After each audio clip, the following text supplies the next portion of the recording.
At Focus on Liberia, we discuss everything Liberia, from education to politics, arts and culture, entertainment, agriculture, history, religion, family, and technology. Focus on Liberia uncovers and showcases the best of Liberia and shows the world the truth about Liberia. We educate, elevate, and promote all things Liberia.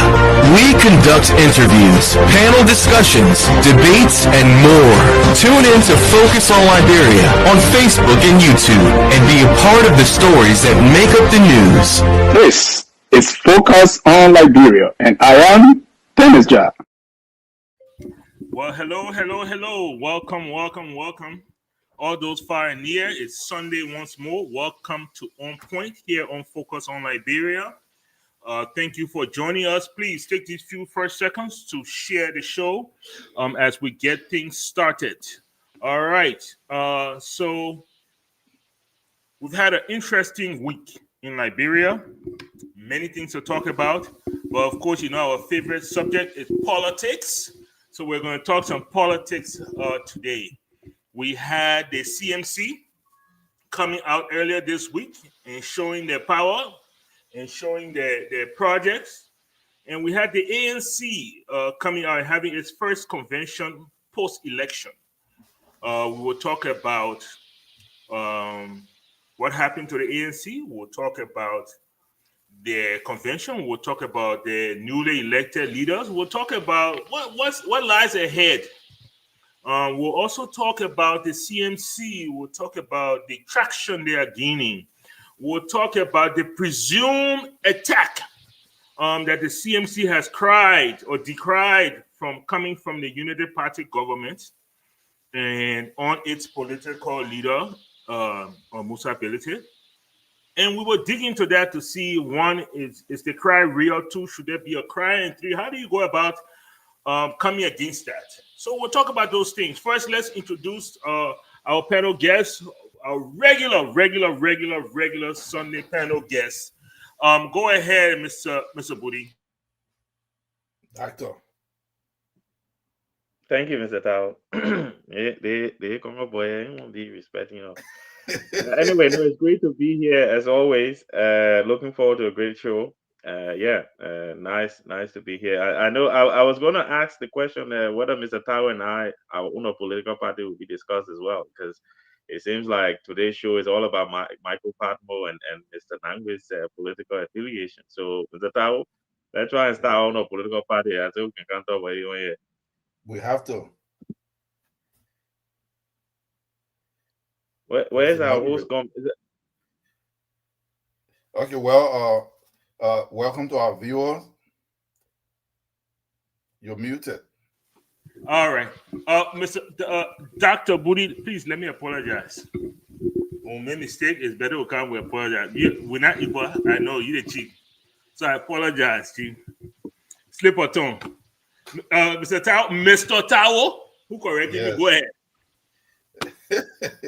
Okay, welcome to our viewers and welcome to my fellow panelists. I'm glad to be here, and I look forward to the discussion. I'm done. Oh, that's my first history. To yet I only say one sentence and he's done. Something happening. Okay, no problem. Finally, we have J. Victor Nangwe, cmclrb.com. Is that the website, sir? Absolutely. Follow us there. I would definitely dabble on that website and look and see what you guys have up there. But please go ahead and reintroduce yourself to our people. Well, J. Victor Number here is good to be with you guys. Happy is the first Sunday, I believe it is. Yes, good to it be with you.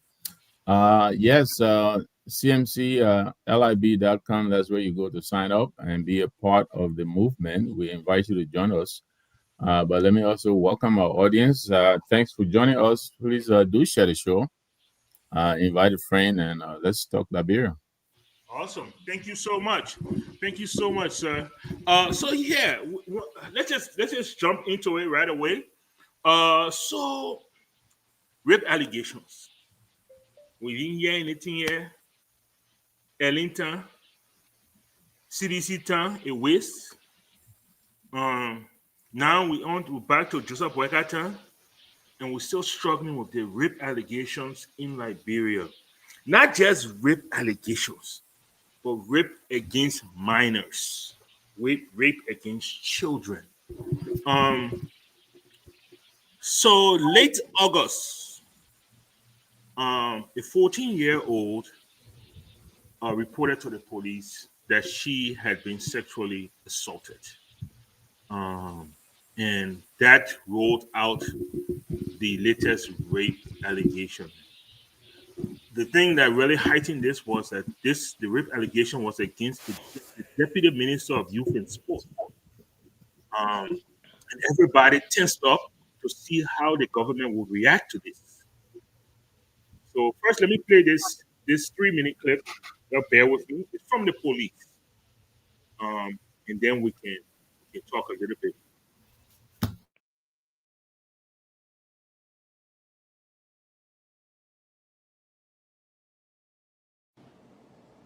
Good evening, Liberia.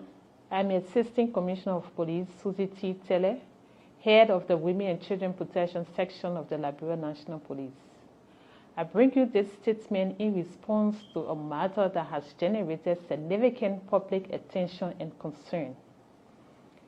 On August 30, 2025, the Liberia National Police received a formal complaint alleging the sexual abuse of a 14-year-old minor. The accused in this case is Mr. J. Bryant McGill, Deputy Minister for Youth Development at the Ministry of Youth and Sports. Given the sensitive nature of this allegation and the involvement of a public official, we fully recognize the gravity of the situation and the public's call for transparency. Let it be clear, an investigation is actively ongoing.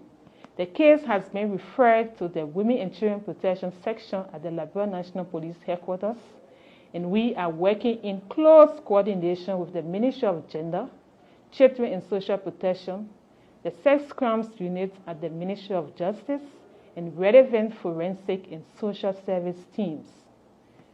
To date, we have conducted interviews with key individuals, reviewed surveillance footage, and taken steps to ensure the safety and well-being of the victim. The suspect has availed himself for questioning, and additional investigative actions are currently underway. It is important to emphasize that rape is a high sensitive matter, and the Liberia National Police treats such cases with the highest degree of confidentiality. The protection, privacy, and well-being of the victim remain our top priority throughout the investigative process. We are working closely with social workers and medical professionals to ensure that the victim receives the care and support she needs. The Liberia National Police wishes to assure the public that no one is above the law. We remain firmly committed to impartiality, professionalism, and the pursuit of justice, regardless of status or affiliation. We respectfully ask the public to refrain from speculation and allow the investigative process to proceed with integrity and care. We understand the emotional weight this case carries and are treating it with the seriousness it deserves. Updates will be provided as appropriate, and we will continue to act in the best interest of justice and the protection of vulnerable persons. Thank you for your continued trust in the Liberia National Police.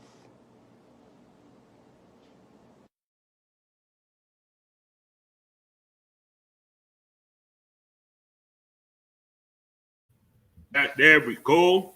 So there you have it, people. I thought we should do the Liberia National Police justice by playing that clip. And Susie Teller was the one that presented that. Before we get started, before we get into the discussion, here, let me go ahead and bring in Mr. Elvis Morris. Elvis, how are you this Sunday? I'm on the verge of feeling good. They're coming beat the Eagles, so I'm on the verge of feeling good. They beat them good. Okay. All right. Okay. All right. So here we go. We are talking about rape. You guys heard the the video release from the Liberia National Police. Before I lean in on it, let me hear from you guys. Jay Victor, rape in Liberia again. Yes, Mr. Padmore, and let me welcome Mr. Morris. In spite of his aggressive posture he's assuming towards me right now by talking about my Eagles losing, but it's okay. Look, this case really it defies to me. It defies all rationalities. This is a rape case. This is not any of those ordinary cases. You have a victim. You have the DNA report. There is a medical report. You have the allegations, and yet, um, up to now, I don't think they've made any progress in this case since August 30th. I like to know exactly what is it that they're doing. What are they investigating? Maybe they should tell us, because Ms. Teller, and I hope she's not related to Valley Teller. I was wondering that. It's misspelling. Yeah, I know it's a difference, but she said here they will continue to update us on the progress they're making. So maybe they should update us. But I can tell you the way this case is being handled, really, I think they're doing everything that is wrong and everything that is not right. Okay. This case by now, Mr. McGill, is supposed to be in custody. He is supposed to be held right now while they investigate the matter, but they're doing it the other way. He's out while they're investigating, the matter. In spite of the preponderance of evidence that they have at their disposal. The victim is there. They have witnesses. People have come out, and all of the investigation is in their hands. And so I don't understand what is it that the government is doing about this, especially in this time when the cases of rape are astronomically increasing on a daily basis. Almost every day you open the papers, there's some kind of rape case that's going on. And so you would think that, the government will use this as an example to send a word out as a deterrent, so that people will know that this is a serious matter. But I don't see that happening in this case. I will pass it back, but I'm just really frustrated. Do you think that has anything to do with the fact that the accused is Deputy Minister of Youth and Sports? I think it has everything to do with it, Michael. I think if this was an ordinary person, being accused, by now this person would have been arrested. I'm almost certain. But I think he's being given. I think he's given deference because of his position, his status in society, his status in government. Now, listening to other sources now that there is report of coercion, of knife being involved in this thing. I mean, it's just getting weird and weird.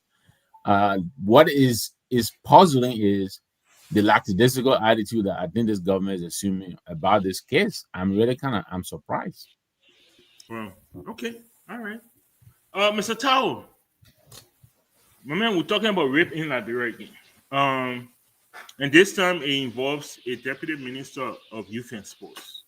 Apparently, the child that was raped, father is actually the Deputy Chief of Security at the Ministry of Youth and Sports.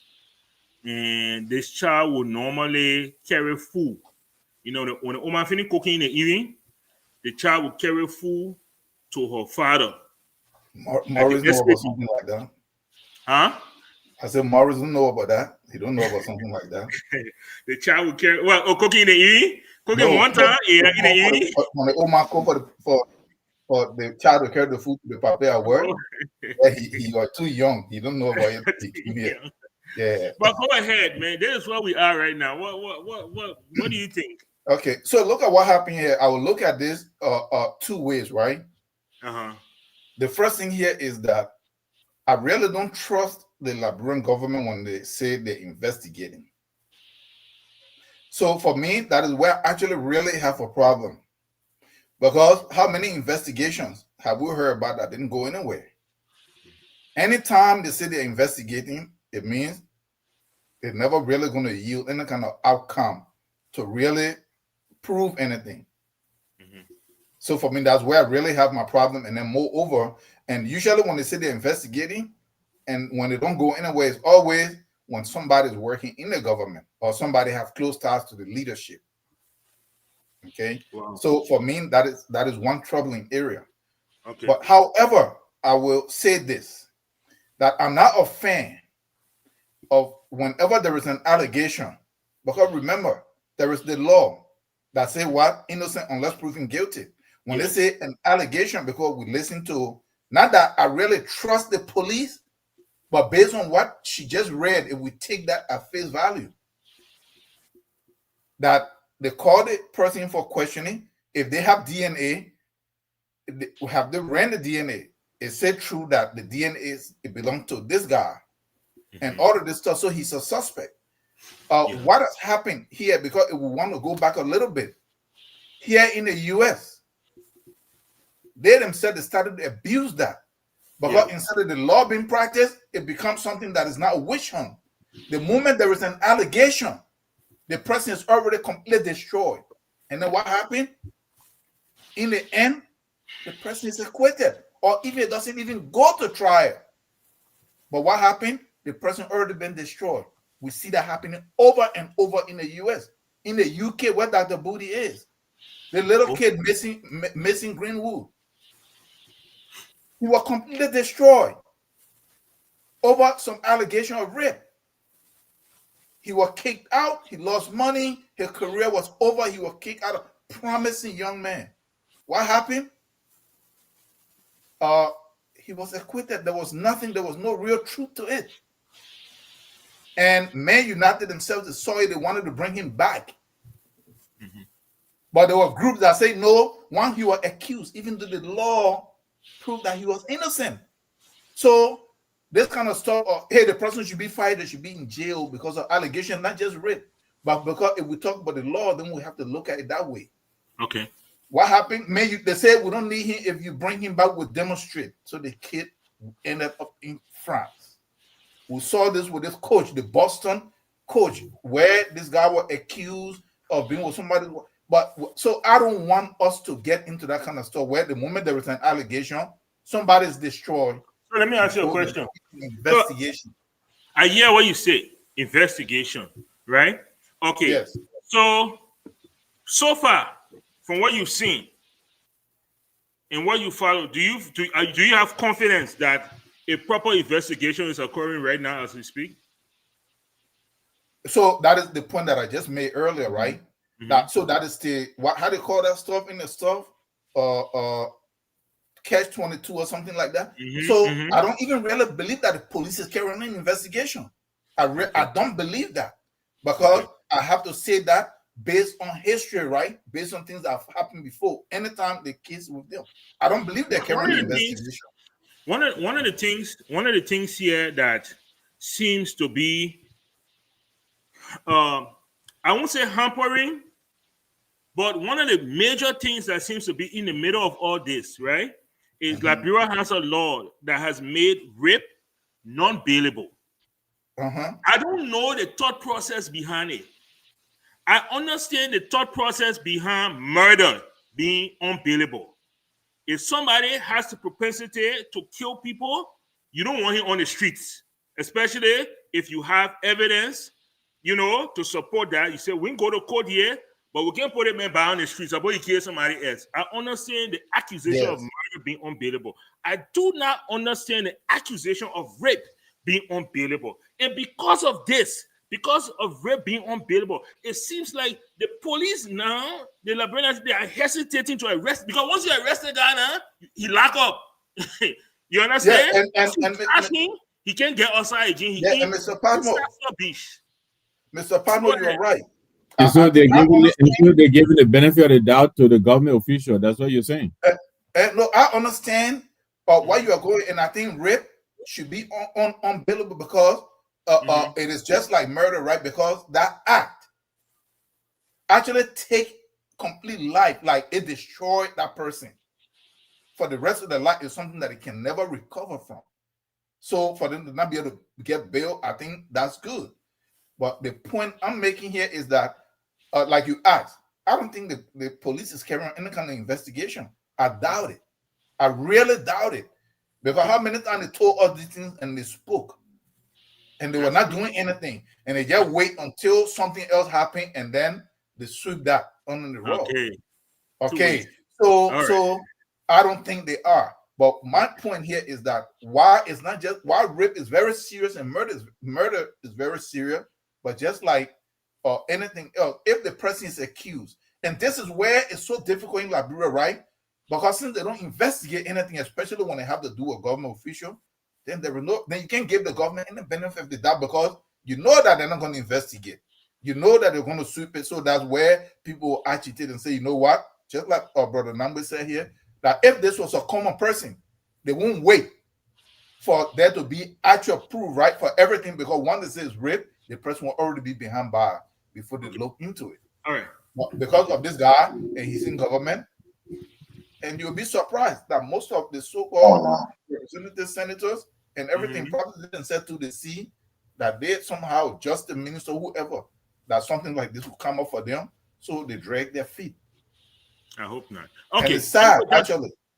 Dr. Budi, there are a couple of things that came up just now to speak about the rape issue. So the first one is confidence in the government to actually investigate one of its own. Come on now, let's be honest. This is the Deputy Minister of Youth and Sports. You do not become Deputy Minister of Youth and Sports without having some ties to the president or to higher ups in the government that will put your name forward for such a position. The other thing is rape being unbailable, an unbailable crime. Rape being an unbailable crime, and then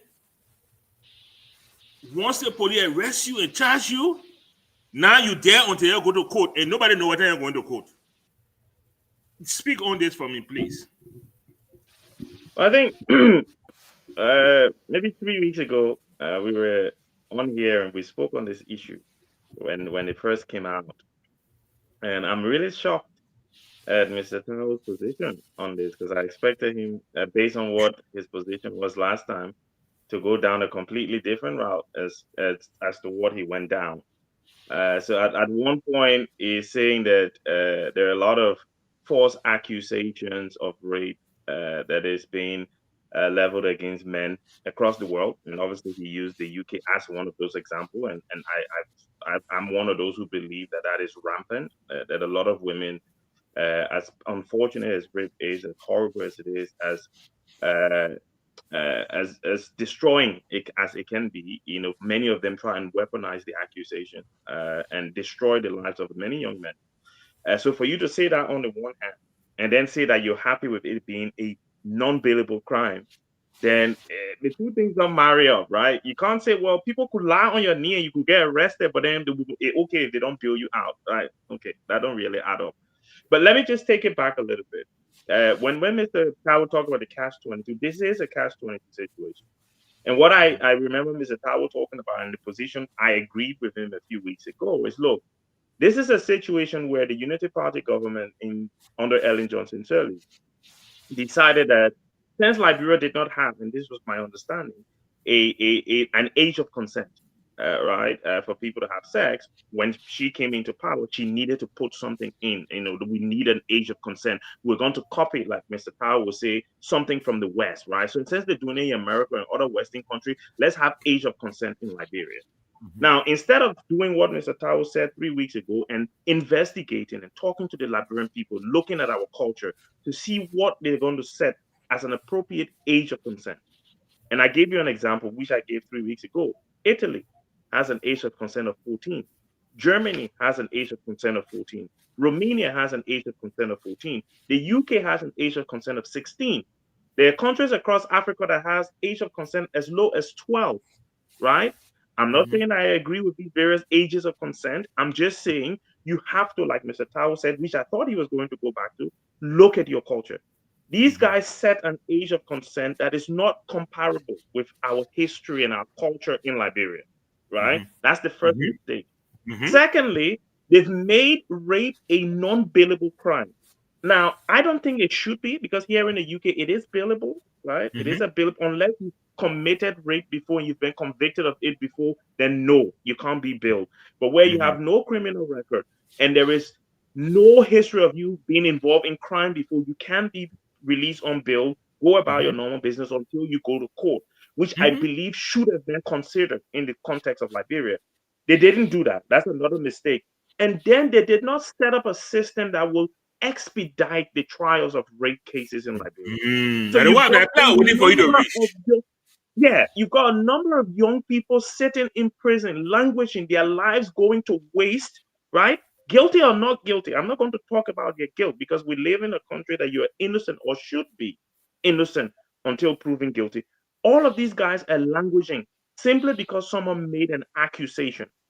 Now, the problem now is, because we don't have an expedited process, they, like you said, Mr. Patmo, are afraid. This is what we call selective justice, right? They're afraid of arresting this guy, because if they arrest him, then the law has to apply, which means he has to go to South Beach. He has to stay there until a judge can then decide it's time for you to come before me for me to hear your case. That is where they don't want to then apply the law evenly, right? Because at the end of the day, I can guarantee you, if this guy was not a member of this government, he would have been arrested a long time ago. Because according to this lady, we just listened to the video, they've interviewed the victim, right? I'm not sure, Mr. Padmo, what kind of investigation we're still doing here. Once you've interviewed the victim and got her evidence, right? You have enough now to make an arrest. That's what they call probable cause. You know, you're who the lawyer, then you will know the thing. That's what, because the victim have now told you, yes, this man did so and so to me. I was underage. Arrest the man. But they didn't want to arrest him, because then, you know, this is the selective justice. You can shake your head as much as you want. Nothing I've said, Mr. Morris, is impactful, right? Everything is the fact according to our law, according to international law. And at the end of the day, this is clearly, look, I think if it was any other Tom, Dick, or Harry, by now that person is in South Beach, waiting for another 2-3 years before they go to trial. Now, what I would call for to rest, because I know Mr. Morris is disagreeing with what I'm saying, what I would call for, look, rape is an issue in Liberia.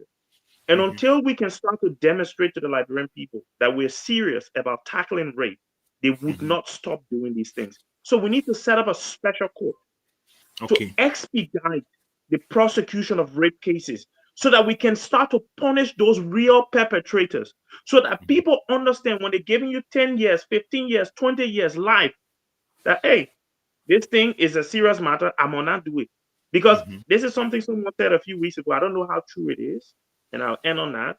But apparently, when these guys have languished at South Beach for so long, and the government get money to feed them no more, they normally release some of them back into the community, because, like, you know, since they brought you 2 years ago, accused you of rape, nobody coming to prosecute the case, then they release you back, and then the victim, right, sees this perpetrator and like, oh, whoa, but this guy that raped me, I went to police, he claimed here walking back on the street again. So everybody is suffering. The victim suffers. The person who spent 2 years, 3 years in prison without getting justice suffers. And then we just keep going around this circle. Thank you. Thank you so much. Thank you so much. All right. So, and I think that's what some people come with.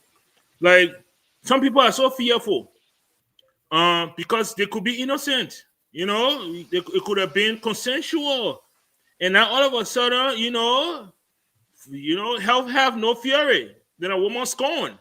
And she raises her hand and she says, she cries rape. And now all of a sudden, the fear of God gets in that man, because if they arrest you, who know what time you're coming out? Elvis, look, all right.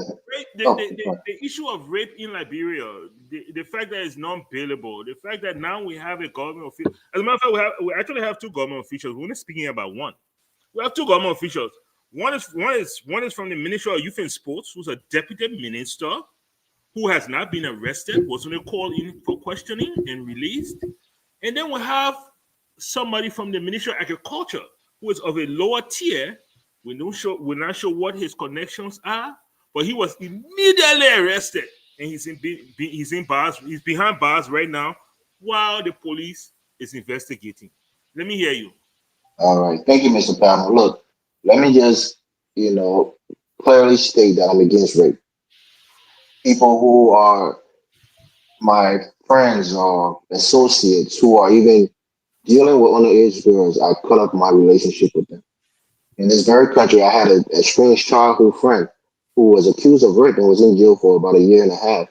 And after investigation, they released him because there was insufficient evidence of the rape that he was accused of. But lastly, I will get to not lastly, but I will get to Mr. Tower point he was making. I'll give you another football player, right? Benjamin Mendy, the guy who plays for Manchester City. Yeah. He was a top player, had a lot of potential, was accused of rape. It took like 3 or 4 years of his career fighting that case. He was out on bail, but he was fighting that case. He was found not guilty. He wanted to sue his accuser for ruining his life and the damage that she caused. And the public outcry was that you can't sue the accuser because always the person who is accused, especially if they have money or power, they then are saying if they want to go against the person who wrongfully accused them after they've been acquitted, it seems like they're trying to bully the person because they have money and power. Well, let me just say the law that's on our books is illegal when it comes to rape. It contravenes our Constitution. Any law that contravenes the Constitution is illegal, it's null and void. Everybody should have due process. And like Dr. Booty was saying, Ellen Johnson Sirleaf was under tremendous international scrutiny and pressure when that rape, crisis belonged under her reign. I think in her first term. So she did something drastic to try to show the international community that she was so serious in combating the rape cases. So she made it non-billable. She made any accusation. If somebody has an allegation against them, they should be arrested and held until trial. I mean, all of those things is not what our Constitution says. It's deeply illegal to have such a law. But the point that I'm making here is that the police are the ones who determine probable cause, not you and I. That's what they're trained to do. So they listen to the evidence or they listen to the complaint. They decide if it has weight or if it has merit. That is more probable than not that this person committed this crime, and thereby we're going to arrest them and forward this case to court. So just saying that somebody give you a statement that's probable cause to arrest, it's not true.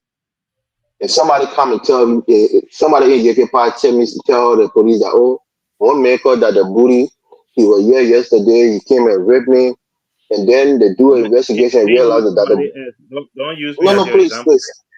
please. I'm just giving an example. And Go ahead. I don't want you to they use me as realize an that the example. booty Use hasn't been one second, please. That the booty hasn't been in Liberia for the last 8 months. Hasn't stepped foot in the country.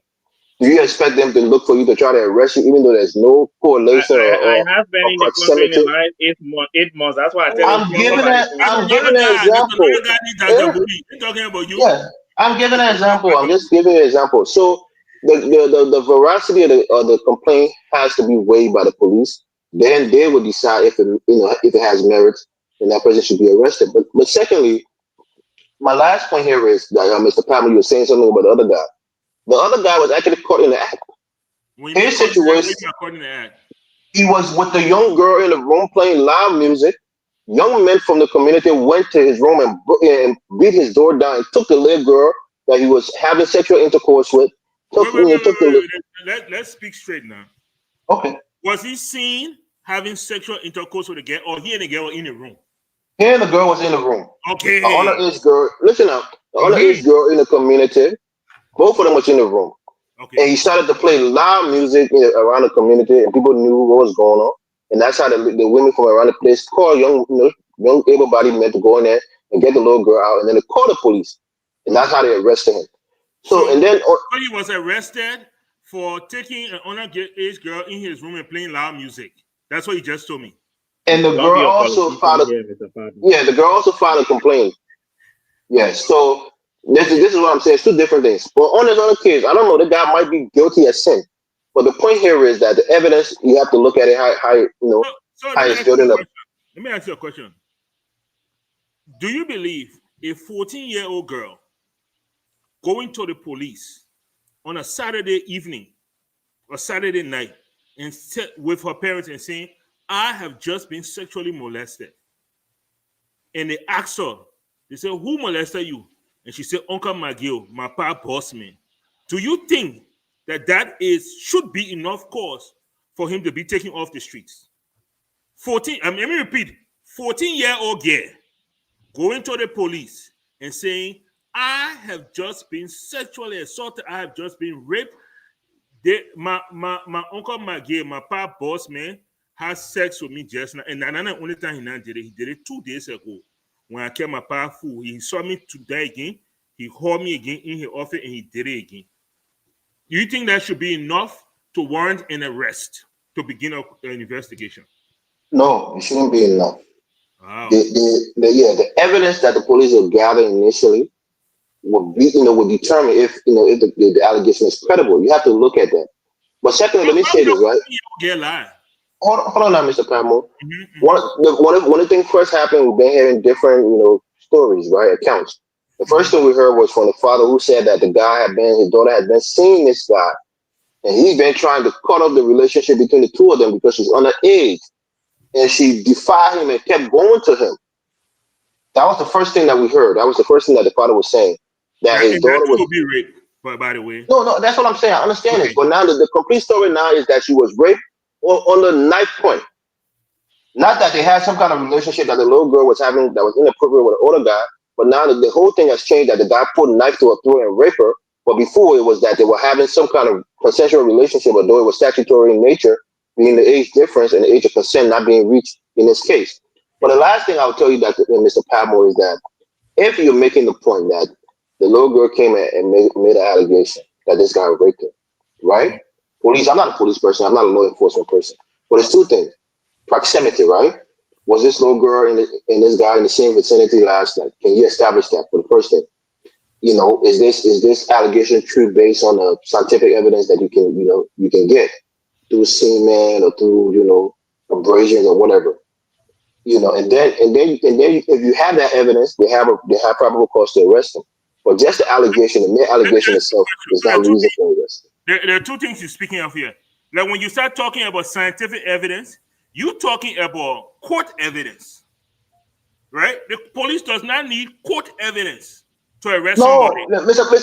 Palmer, listen. If a girl says she's raped, right, and she goes to the doctor and the doctor do a checkup and it shows that, I hate to be graphic, but it shows that her hymen hasn't been broken, so she's still a virgin. Yeah. So there's no evidence there that was any penetration by a person of this person's age and size or whatever. You're supposed is that a credible instance that this person was raped? Hang on.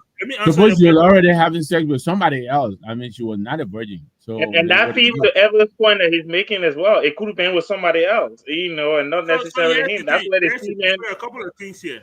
So that's why you got to collect it. So this guy might be guilty. This is not a case I'm making for him, but against the law that they have on the books. You're right.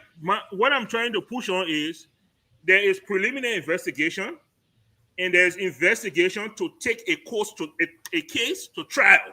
Those are two different things. What's the threshold to take a case to trial, Mr. Palmer? If you know, scientific evidence, all those things are the threshold to take a case to trial. But what is the threshold to arrest somebody?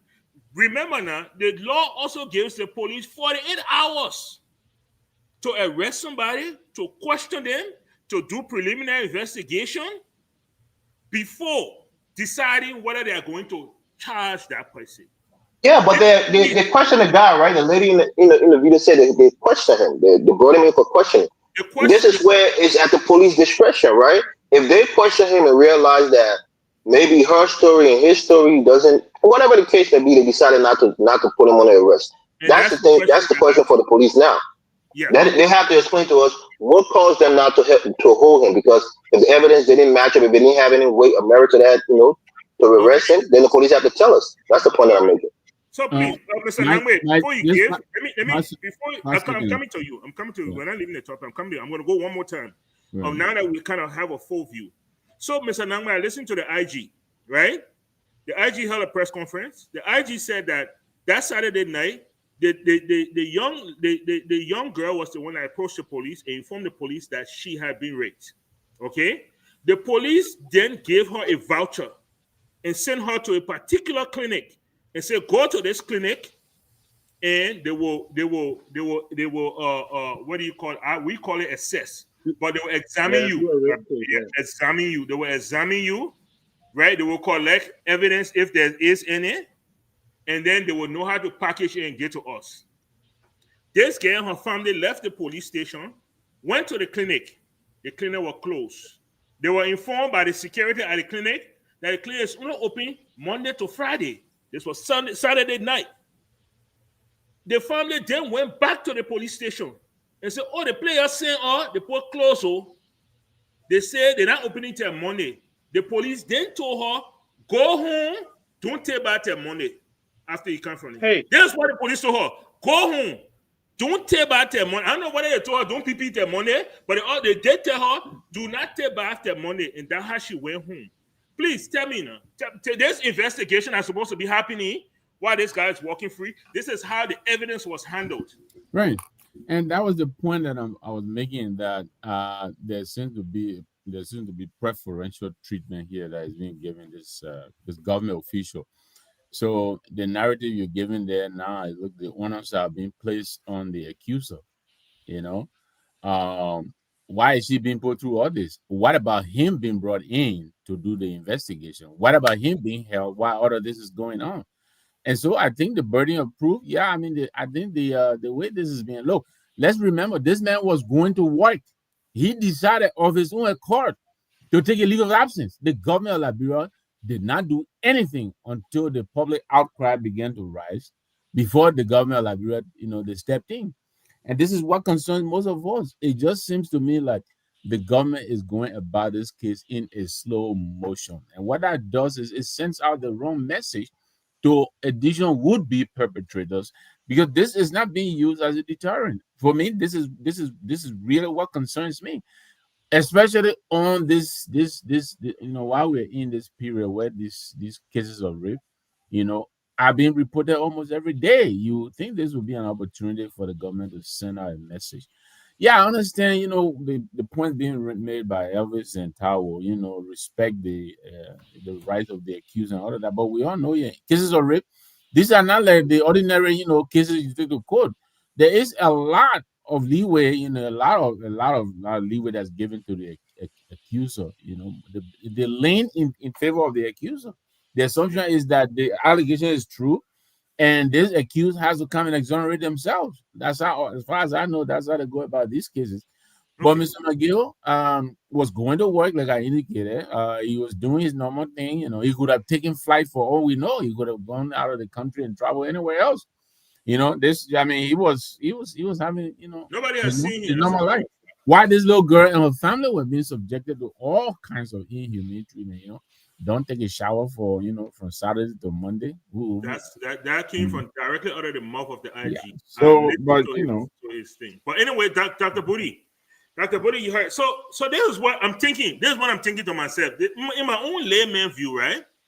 A little girl comes to you and tells you she has been raped.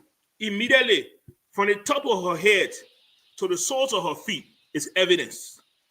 At that point, that's evidence. Her entire body is evidence. Not just her vaginal canal. Does she have his DNA on her skin, on her face? Her entire body is evidence. The police told her, go home, don't tell about her money. Money, go to the clinic, let them do investigation, then you go home and tell back. Tell me, I mean, how do we reconcile this? And I think what the police has done so far has led us, or many Liberians anyway, to distrust the process. I think they could have been more tactical in terms of how they provided information. They could have been more transparent in terms of how they dealt with the situation. I think the fact that the police, the Liberian National Police, will have just one clinic, where they can send people, knowing, you can't tell me that the police didn't know that this clinic only opens Monday to Friday, right? On a Saturday, they knew that it only opened Monday to Friday. There should be other options available. The police should have more than one clinic that can on do these examinations, so that if someone comes on a Sunday night, there is a clinic available that you can go to. Again, I think the way it's been handled is leaving us distrusting the police. I'm not sure how else you can put it. I think the police has mismanaged this entire investigation. I think, yes, I agree with Mr. Nangbe. The government hasn't done much to help the situation. Look, as much as I'm saying that, I am also of the opinion that sometimes, and Mr. Nangbe said this, when it comes to rape, as heinous and horrible as the crime is, it is, in my opinion, from living here in the UK, it is the only crime where the innocent until proven guilty is flipped on his head. That is the only crime I've witnessed, right? When it comes to rape, domestic abuse, any of such crime, like rape and domestic abuse against women, that is the only time I've witnessed, in my opinion. I've watched a lot of documentaries. I've seen it in the lives of individuals as well. That's the only time that this whole principle of you're innocent and we will treat you like you've not done anything until we can prove it.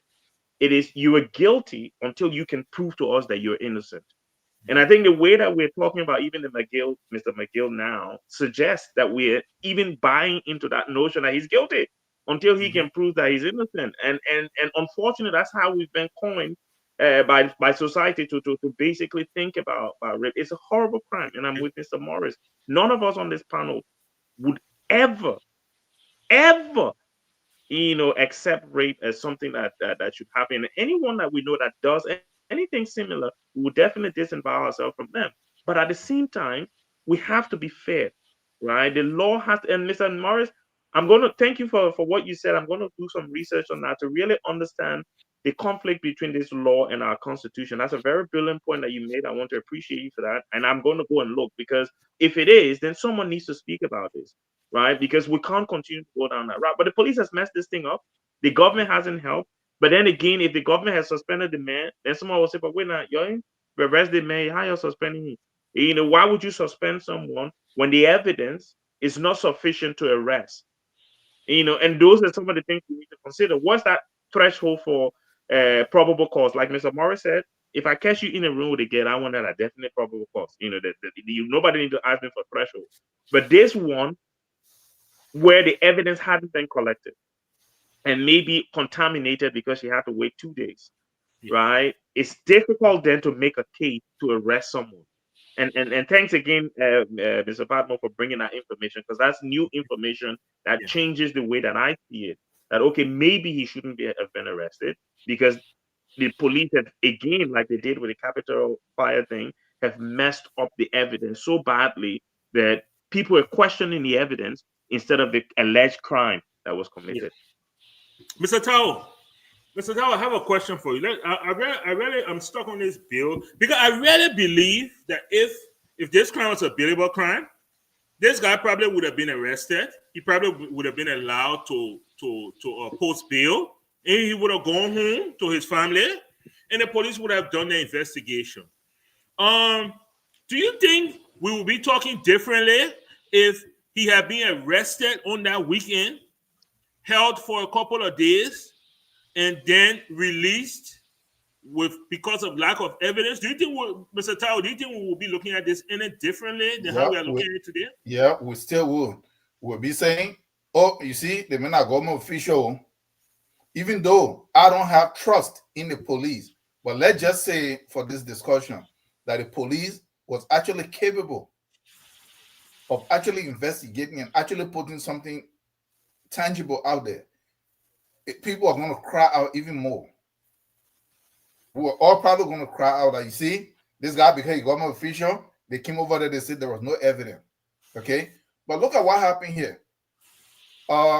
You know that what they're doing in the UK, in the US, actually a violation of their own law, right? You know that it's not based on any law, but it is based on the so-called woke movement and all of that stuff here, where they're trying to manipulate the public so that you're always at odds with each other. The concept of innocent until proven guilty, they throw that out the window. This is destroying a lot of people. The moment somebody is accused Mr. this.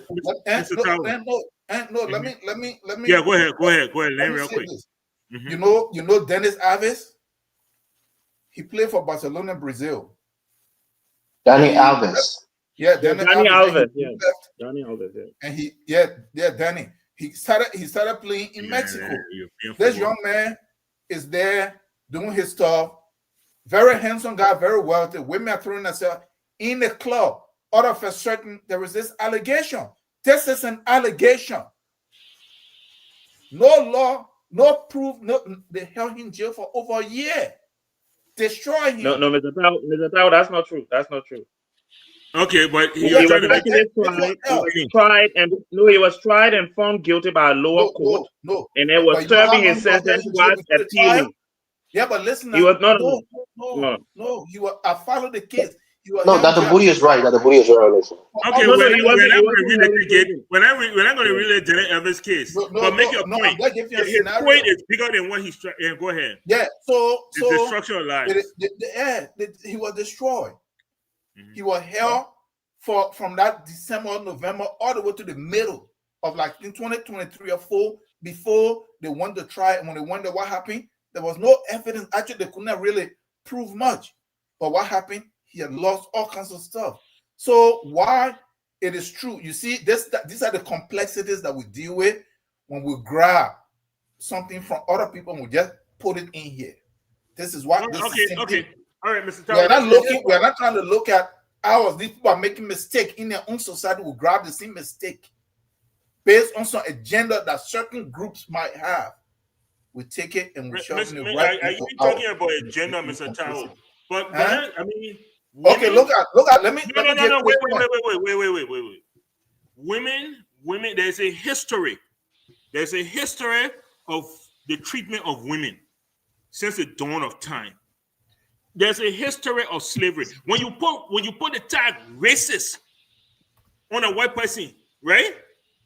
It does the same thing that Dr. Booty said. No, that's not true. That's not true. I will finish my topic, right? It scars them. It doesn't. People become emotional. It's an emotional topic.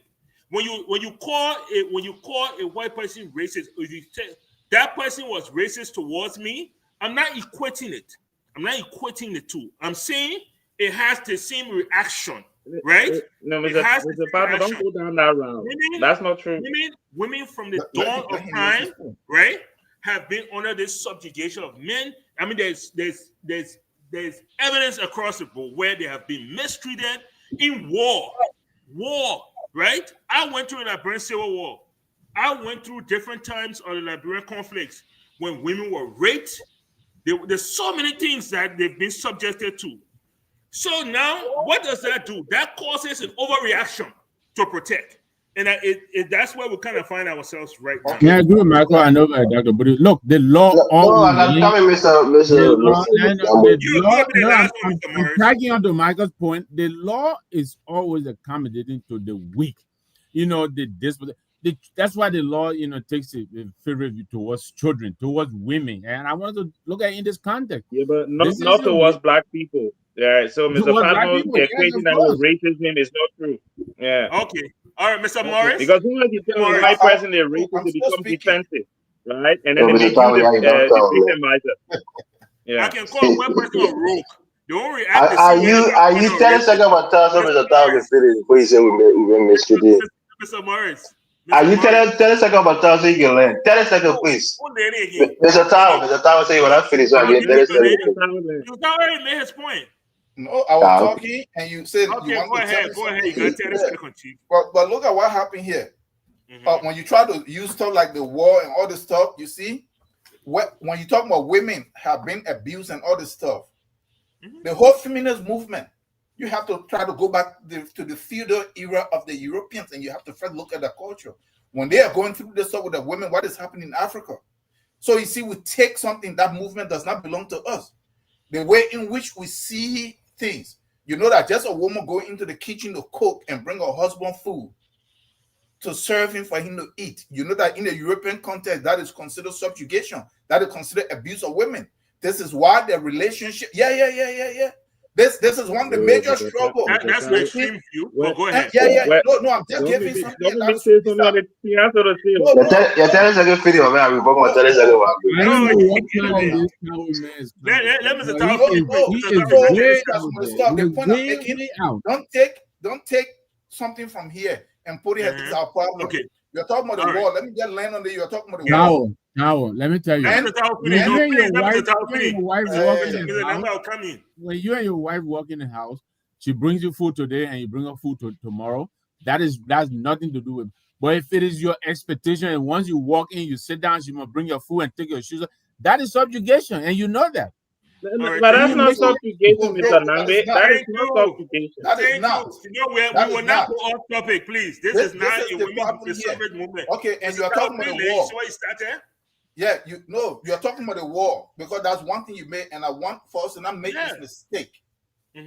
Because in the war, if you look at the average, more men were killed, but more women were raped. But no. You're talking about people being harmed. You are talking about people being harmed. When you talk about the gender ministry, when you say gender is male and female. Because we have to look at the agenda of the people that are setting these institutions. Okay. The moment they say gender ministry, immediately it is only about women. Men are left out. Just the same thing that is happening in this country. So we have to be very careful. You are right. You are right. I mean, when you hear they say the civil rights movement, they think black people, even though civil rights is for everybody. Because one person has been subjugated, so it leans towards them. But anyway, Mr. Morris here, let me ask you a question because you get plenty of things to wrap up, right? And then we'll move on to the next topic. You don't even wrap up, or let's just wrap up one thing. Do you think rape should remain a non-bailable crime, or do you think it should be up to the judge to decide if the accused gets bail or not? All right. You see, Mr. Pamo, you said it right. Up to the judge, right? In any civilized society, is usually going to go to a grand jury. They're going to look at the weight of the evidence and say, you know what? There's more preponderance there than that this person committed a crime, and thereby they should be indicted for rape or for whatever crime. That's how civilized society does it. That's what I'm saying. What Ellen Johnson did was self-serving, and it put our whole legal system into chaos when it comes to rape, because mere allegations should not equal, arrest and detainment until trial. It shouldn't. A lot of people have been accused just based on the way and the flimsy, evidence that was gathered. They've been released, and the case have been dropped. So let's not put this on people unfairly. But the one point I wanted to make to you, Mr. Pap, not Mr. Pap, but Mr. Powell, on the case of Donnie Alves, we're going back to it, but I just want to give you a point. His wife left him, right? He lost his family. Not simply because he was convicted of rape, but because he had cheated on his wife. The case with him was not that he didn't have any contact with this woman. They had sex. But his argument is that it was consensual. He wanted more. And she went to the police and said that he raped her, but really it was consensual. Lower courts, like Dr. Booty was saying, found him guilty of rape. The higher court in appeals, found him not guilty. He was released and found not guilty recently. He was freed. So the point here is that even in the courts, right, people can be accused and there can be a lot of evidence, right? But in law, I'm not a lawyer, there's, you can argue the law, you argue the process. If certain evidence was gathered illegally, it can be suppressed.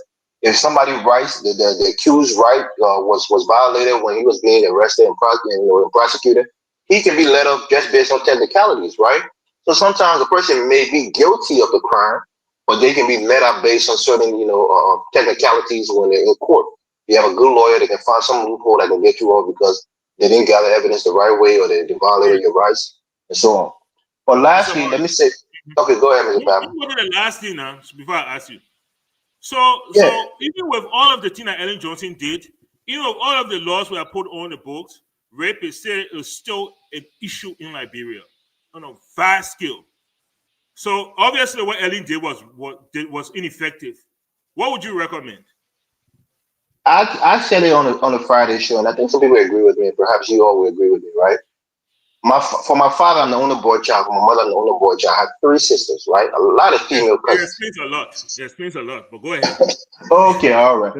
But Whole the point family that I'm story making in a is day. that I'm a protector of women. My little sister, anytime somebody bothers, she'll come and go fight for her, and so forth. So I've been, I grew up protecting women. So I have a burning desire to protect women. Everything I'm saying is not to take away any protection from women.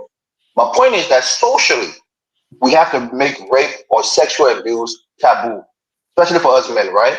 You have men who are in your circle or who are your friends, and sometimes they'll be casually talking to you. How they got a late 17-year-old girl. I went to a barber shop, and let me just give you a quick story. This is a well-known football player. He's a former football player, very well known. And the guy was talking in a barber shop with about 10 or 15 people. How he was loving to this lady, and then he started loving to her daughter. Her daughter, who he had been racing with her, but once she said the girl hit 18, she was not legal, and he started having, a relationship with her. And this is a respected former football player. Many of you know. So the point is, we have to ostracize people who engage in this behavior, even if it's consensual. Because many of us know men that will go back to Liberia, that may have a family here, or maybe single, and they have a 16-year-old girlfriend. They have a 17-year-old girlfriend that they're in serious relationship with, and we're friends with them. These are our companions and our associates. So if we, as a people, socially, we don't ostracize people who are engaging in this behavior. If we know women who their young daughters are engaging in sexual relationship with older men and they're not saying anything to the daughter, are we then, ostracizing those women and calling them to a point? So socially, we have a responsibility to really name and shame these people, let them know that it's not accepted in our society, because many people think it's acceptable that a older 50-year-old man can have a 16-year-old girlfriend in Liberia. They think it's acceptable, and their friends So you and think friends and we should family members forget the accept it. legal? We should lead a legal, fixing the legal thing that can actually punish people and just be shaming them. No, that's not what I'm saying. I'm saying the law is there, and it's gonna No, but it's that's why gonna he asked. remain. The No, question was what I'm about the saying. law. Listen to what I'm saying. I'm giving a two-pronged approach, right? If the evidence is there in the merit of the case and the will of the case is there, somebody who rapes somebody is going to be prosecuted for sure. I'm not saying take away the law, but I'm telling you that if you make something so taboo and you bastardize such a behavior that somebody who is in your circle know that the social cost and the legal cost is going to be too much, they're going to think twice or 3 times before they even do something so stupid. But what I'm saying here is the legal cost is one thing. But many people don't lose their social status. I think Mr. Jai was saying it before. You have pastors, you have ministers who have been accused of rape, many of them who are probably guilty, and they still have some privilege in our society today. We call them honorable, we call them sir and mister, but they're not ostracized for their past behavior as a sexual predator. That's the point that I'm making. But Mr. Mo, we have a president here who was accused of rape. It didn't stop him from becoming president. Like why should the shaming? So what is this cut off? This imaginary cut off that we should start shaming people? Like what is the age difference? Is it 50 and 16? Is 50 and 18? According to you, the footballer said he waited patiently till the child turned 18, which made her an adult, and then he indulged in. So at that point, should we shame him for having relation with 18-year-old? What's the cutoff point? What is it? Okay, my point I'm making is that Mm-hmm. you can't deny Mr. Pamo, maybe Mr. Nambo, anybody in your circle. I guarantee you know somebody who is going to Liberia or wherever and have some underage, maybe 17, maybe on the cups of it, 17-year-old or 16-year-old that they deal with. If it's not currently, probably before. Grown men. And I would tell you another thing quickly. I know Mr. Tower took some of my time. Well, a lot of Liberian young boys got in a lot of trouble when it came to this country. A lot of them came from Liberia. They were like 17, 18, and they started to deal with 16-year-old little girls. In their mind, they didn't think it was anything in high school. And many of them got in trouble. A lot of them went to jail for statutory rape because in their mind it was consensual. The girl liked them, they had sex, but then the girl's parent went to the police, found that they actually had intercourse with the evidence and all of those things, and this young man was in jail. And to this day, they don't realize what they did wrong. So that's one thing, because in the society it's fine if you think you're 19 or 20, you can still go out with a 16-year-old girl if she wants you. But lastly, in this country, we have social workers that will be accompanied by a police officer, especially in this case of this young girl, will be a female social worker who will have a rape kit. There's something called rape kit, right? Mm-hmm. KIT, where they will come to this person home or take them to a secure location, and they will gather evidence from that young lady. They don't even got to go to a clinic, and they will hold that evidence and take it to a lab or wherever and do it, and do more investigation. to see whose DNA it was. So Liberian government should take this as an opportunity to maybe to buy some rape kits, have social worker on staff who can accompany police officers and maybe go on site if they have to, or have a little clinic at the police headquarters where they can do these examinations.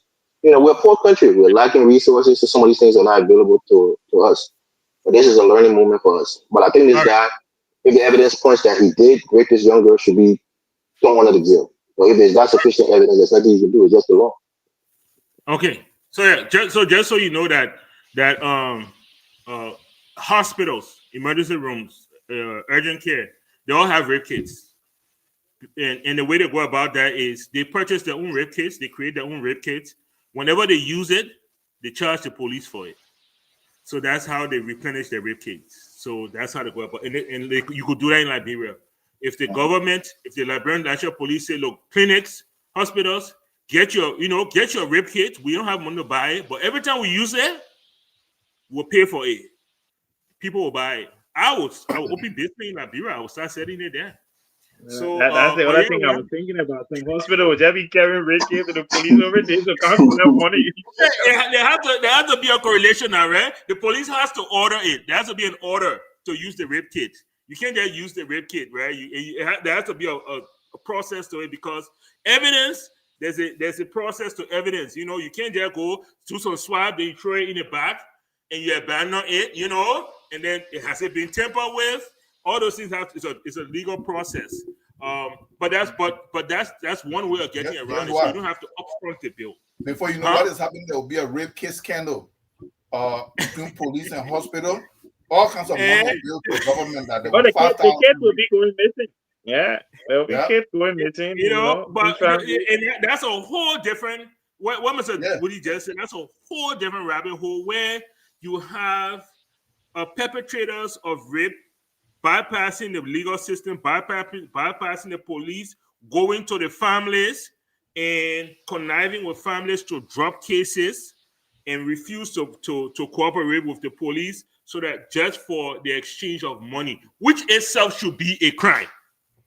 Right? No, but that's happening, right? That's already happening in our country right now. But let me say something quickly on this, right? I think it's a serious thing that Mr. Morris pointed out.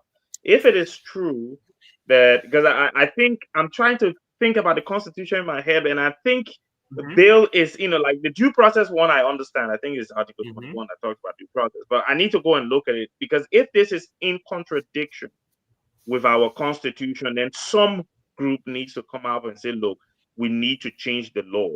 Because at the end of the day, what I expected Mr. Morris to say was, we need to expedite these trials so that we can start punishing people, so that will send a clear message to others that, look, if you do this thing, this is what can happen. Right now, we don't see any evidence of punishment.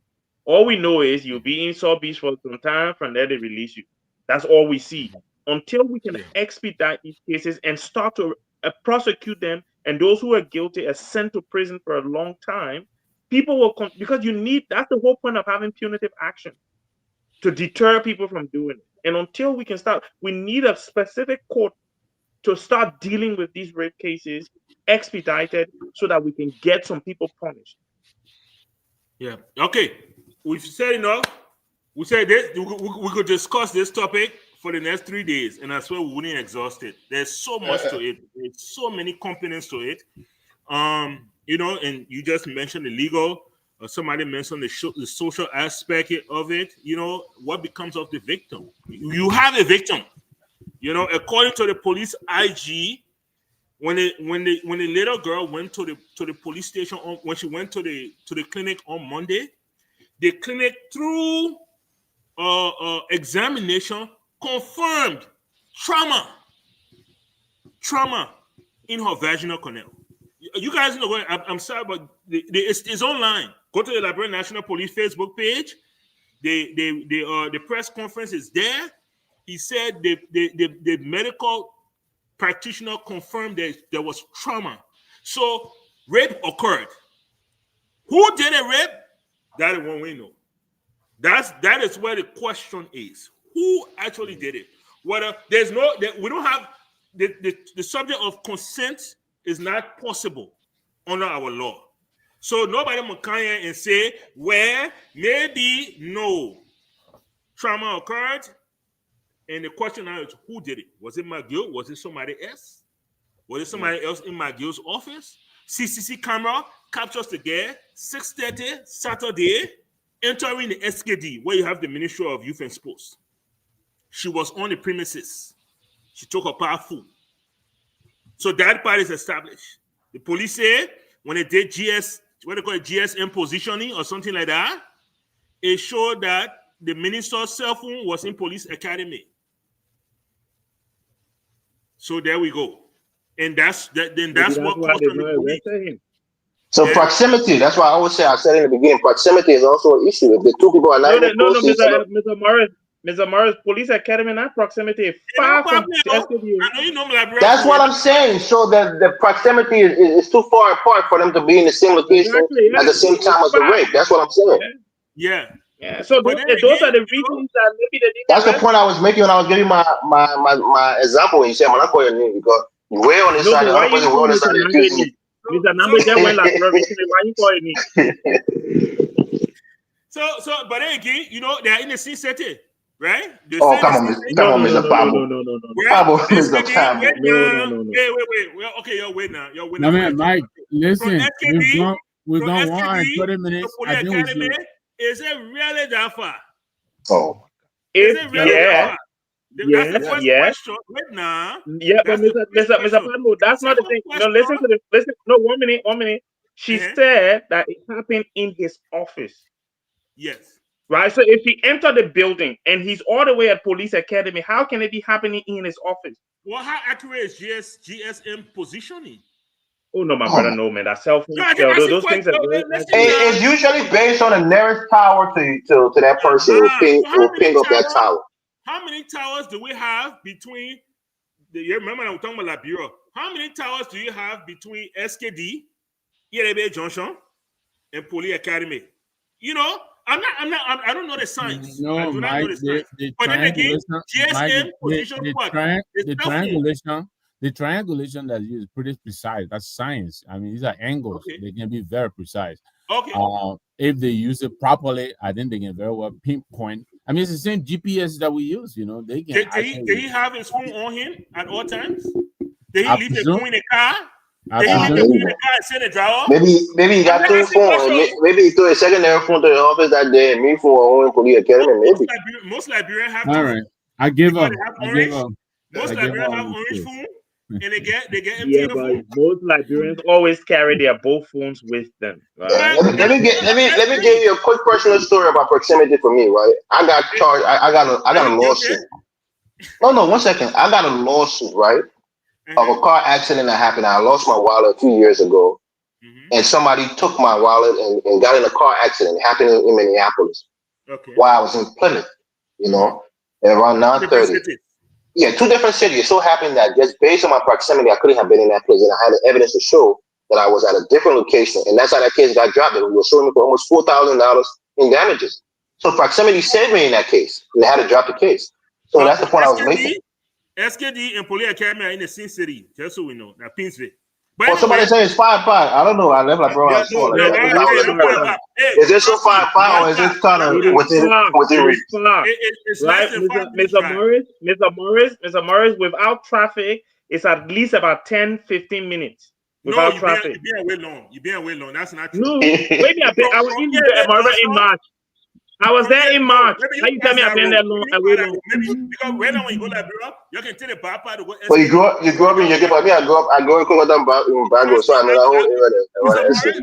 Mr. Mara, I grew up in Peace when I'm city. We saw war to go SKD to go open plane. There is no way you can get to SKD Police Academy. We got Police Academy from SKD. You either have to go through SKD Boulevard or you go through the road towards a red light, right?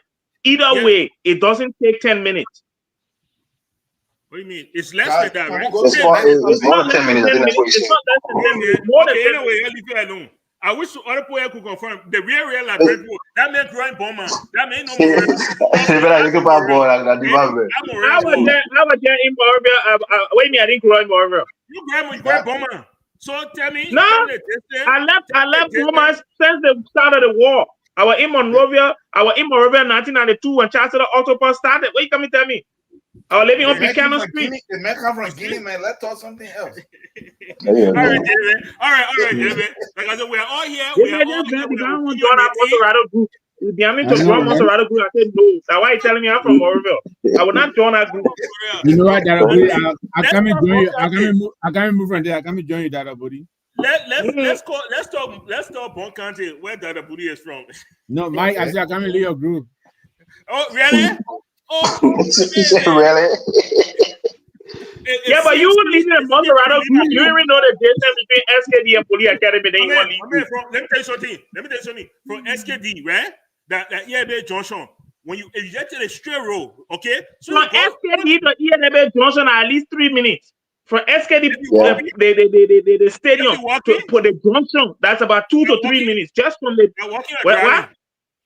walking about 10 minutes. 10 to 10 minutes. Driving is about 2 minutes at least. It's about 2 minutes at least from SKD to the junction. You see?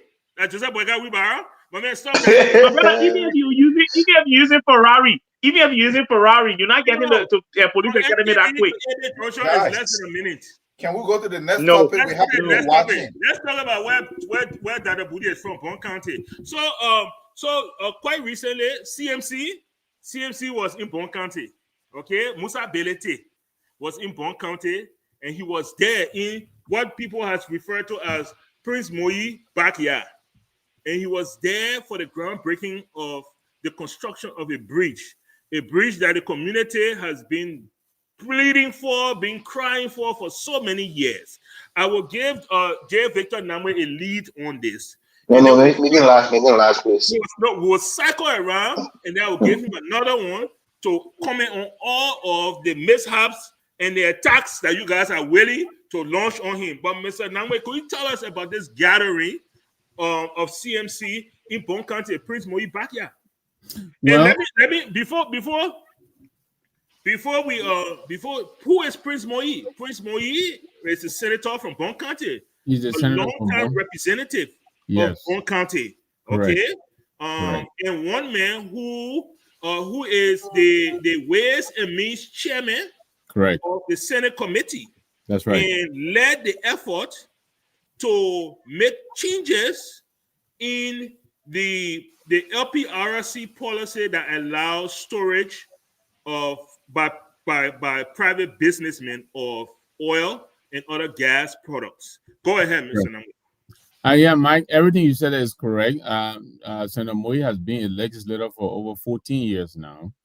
If you go to Bon County to ask the people, what has he brought to that county by way of development? Or what has he done? How has he represented the people? You'd be hard-pressed to find anything. He has represented that county, like you said, from a representative. I think he was one time deputy speaker, if I'm not mistaken. And then he left and moved on to the Senate. He's been Ways and Means chairman. I'm not in any way saying you should take government money and bring it to Bon County, but notwithstanding, if you sit in the chair that decides on how the budget is distributed, how the budget is divvied up, you should have some say in how to bring relief to your people. But he's been serving those people for 14 years. If you go and look him, you'll find pretty much nothing. You know, he dedicated some kind of morgue or something, you know. And so we think that he's been sitting on the board for 14 years for nothing. And he presides over a county that has so many needs. For instance, the district where we went to build a bridge, those people have been crying out, as you indicated. People actually die in that river. If you get a chance, go on our website and take a look at the bridge. This is a really very scary, you know, stretch of water with this one big log over it, and people, there's not even a rope to hold, and people walk over that log. There are times people actually fall in that water. There's a story of a woman whose child fell in that water. I think they went to rescue the child. Both of them died together. Why in this day and age must we have that happening? And what is Senator Moyi driving? He drives a $60,000, $70,000 car. You should see his convoy. If he can do all of this, what is he doing for his people? And so we feel if he's not going to help the people, we'll primary him and bring in somebody, maybe like Marvin Cole, who has done so much and is willing to do more, to come in and help relief, you know, bring relief to the county. And one of the ways we thought we should do that is to show the people what is possible. What is possible. We went and built that. We're going to build that bridge over the Jaw River to bring relief to that people, to connect those two sides of Bon County so that people can freely move about and transport their goods and move about safely. So I'll leave it there. You can go ahead and Tao. You can start with Tao because I know he itching to bring his Mr. Tao. Mr. Tao, carrier in place my F-15. Mr. Tao, we have projects that are being undertaken from the pockets of citizens, and this is one of them, including politicians. What's your take, man? Look, the people of Bon County have been struggling for a long time. Musa Belete heard their cry. He saw a need. He's feeling that. Oh, he's also playing the political part of it. Do you have an issue with that? It's not me having a definite issue with Musa as a person, as an individual specifically. But this is the problem that is wrong with the political system that we have in Liberia. Individuals handling money, and then whether it's state or city or whatever money it is, then placing their name on it when they do stuff. Why? If you look at it, let me look at it two ways, right? Okay, let's just say Musa is doing because this. I will challenge you. So go ahead. Yeah, let's just say Musa is doing this, right? And Musa spent his own money or spent county development fund or whatever it is, or even his own money. Look at the good thing here that I would say that if I don't really, I'm against that to some extent, but let's just bring it before I talk about the con. Let me talk about the pro.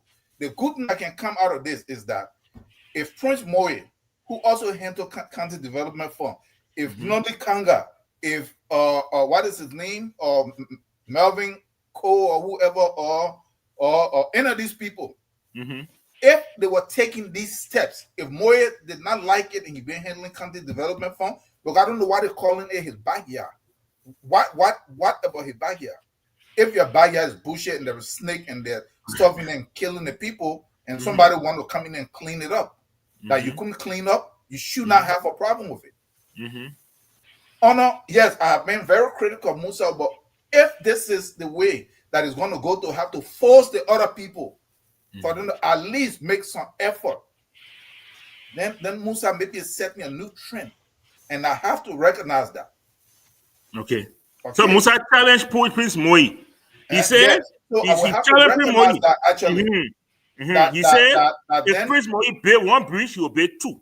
Yeah. So guess what? So then he pushing them and challenging. So this is a neat dynamic that he's bringing. I have to recognize that, right?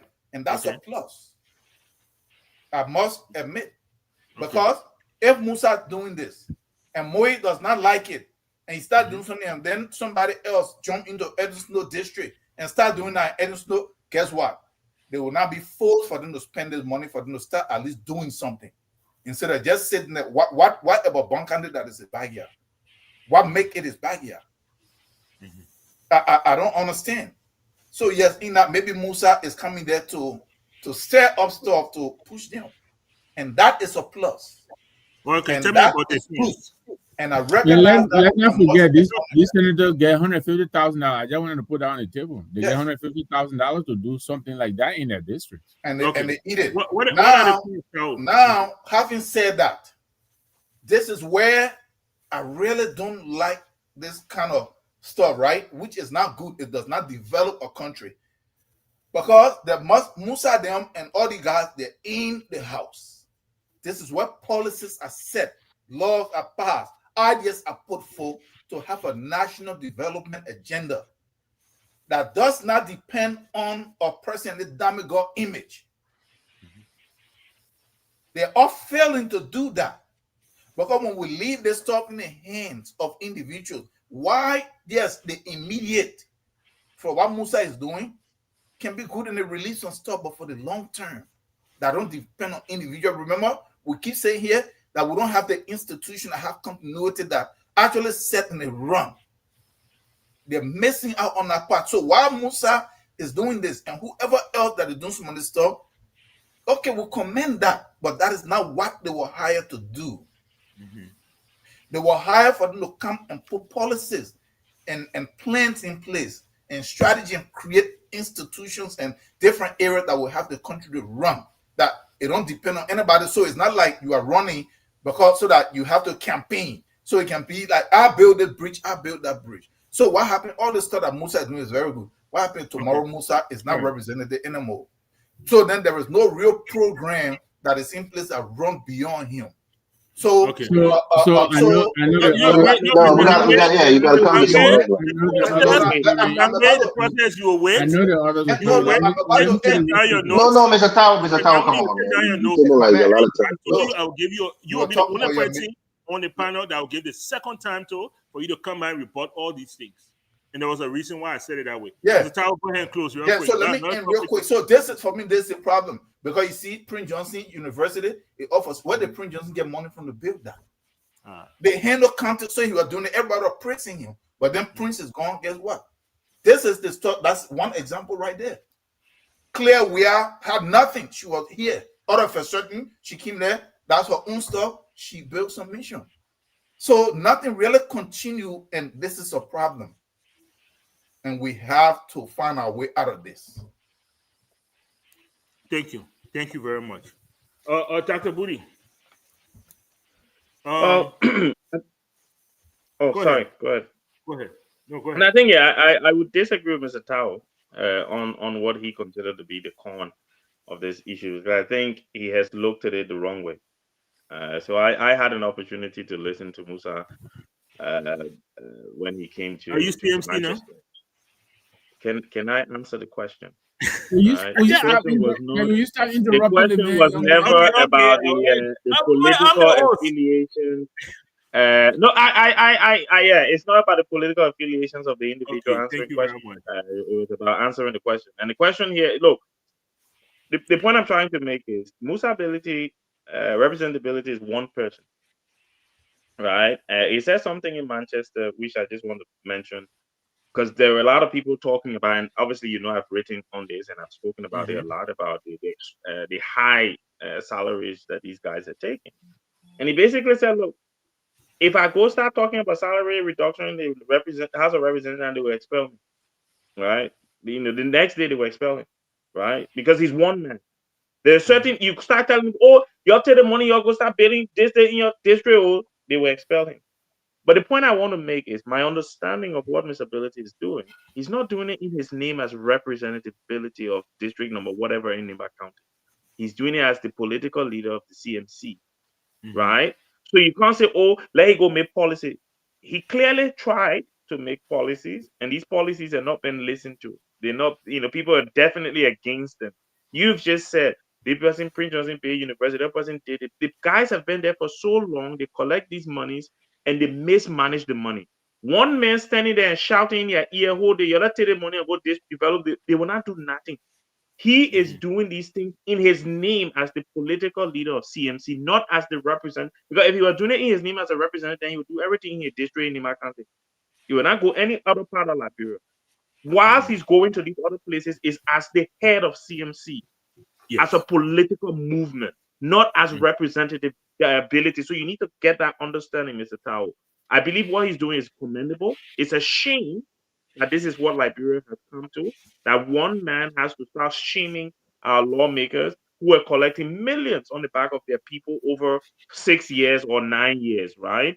When they could do a lot more. Look, and these guys are so naive and they're stupid, right? Because look, you take almost, I don't know, I think $190,000 a month just in a year in salaries. You got all these extra benefits. The low 150 they gave, they said do some development, brother. Even if you spend 50,000 of that every year, do you know how many projects you undertake? And no, you won't eat that 150 to one type of because I won't get got. So congratulations to Mr. Ability for what he's doing. He's not doing it in his name as a representative. He's doing it as a political leader. Political leader for the Republic of Liberia. CMC is a national political party, not a district political party. And yeah, hopefully it shames most of them to, and that's why it's finished there. If the man say he may not go big bridge now, let's see what will happen. So, Mr. Morris, one of the niches that or claim to political office that for George Weah was what George Weah did for the Liberian people. And a lot of people gravitated to that, right? And they interpreted that as how do you say, he get hard for the country or whatever. Musa Belete now is doing his. Do you have any issues with that? All right. So, Mr. Pablo, let me tell you this, right? Not Mr. Pablo, but Dr. Booty. Was the challenge that Musa made to the man.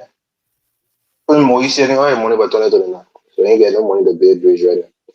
But secondly, let me tell any incoming government turning to the now, please strongly consider Musa Belete for Minister of Public Works because he's doing, the people call the CMC, the DPW, the Department of Public Works.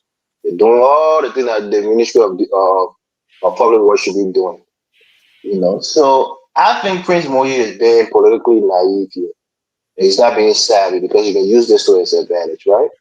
If Musa Belete has $200,000 to throw around in Bon County, let him throw it around. It will benefit his people. But Musa Belete is not going to win the people of Bon County over because he built a bridge there. Those people are very traditional people. They're going to go with who the likes of Prince Moyi and other stakeholders in the county tell them to go with come 2029. But that benefit of the bridge will be long lasting for the people there. The Prince Moyi can kill two birds with one stone. He can get the bridge built. You're really not losing any political capital when it comes to national election comes 2029. So I think you should take the gift that Musa Belete is giving. Are you trying to say that the Bon County people will be using that bridge, right, to their benefit to connect towns, and they will not appreciate the CMC and Musa Belete enough when he comes around 2029 to stay on that very same bridge that he built and say, the bridge what I built for y'all, now I'm asking for your vote. They will say, no, the man that built no bridge for us and watch our children drown during rainy season every single year. That is the man we are going to vote for. Is that what you're telling us right now? Yeah, that's what I'm telling you. Wow. You have to understand the psyche of the Liberian voting. Is that psyche? Hold on, now, Mr. Pablo. In your rationale is very rational that a person will reward somebody who did something good for them and give them the vote, right? But listen now, let me make a point. Mm-hmm. I asked Mr. Belete this question: if what he's doing is precedented, it really is unprecedented. So we can't even tell what the results will be. But more likely than not, people vote based on certain alignment, certain affiliations, right? Mm-hmm. A person like Prince Mo, you have tremendous power in Bon County. Don't take it for granted. You're not going to abandon him because he didn't build a bridge and go towards Musa Belete and give him their votes and droves. It's not going to happen. Let's not be politically naive here. The point here is that Musa Belete is doing something that is going to benefit the people of these different constituencies, right?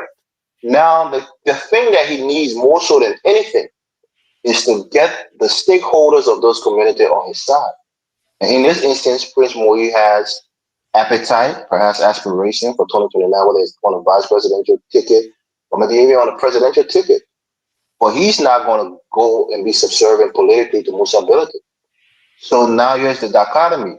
Yes, you're doing something that benefits my people, but I'm the political strong weight in this county. And thereby, when I say vote for Unity Party come 2029, these people most likely are going to vote for Unity Party.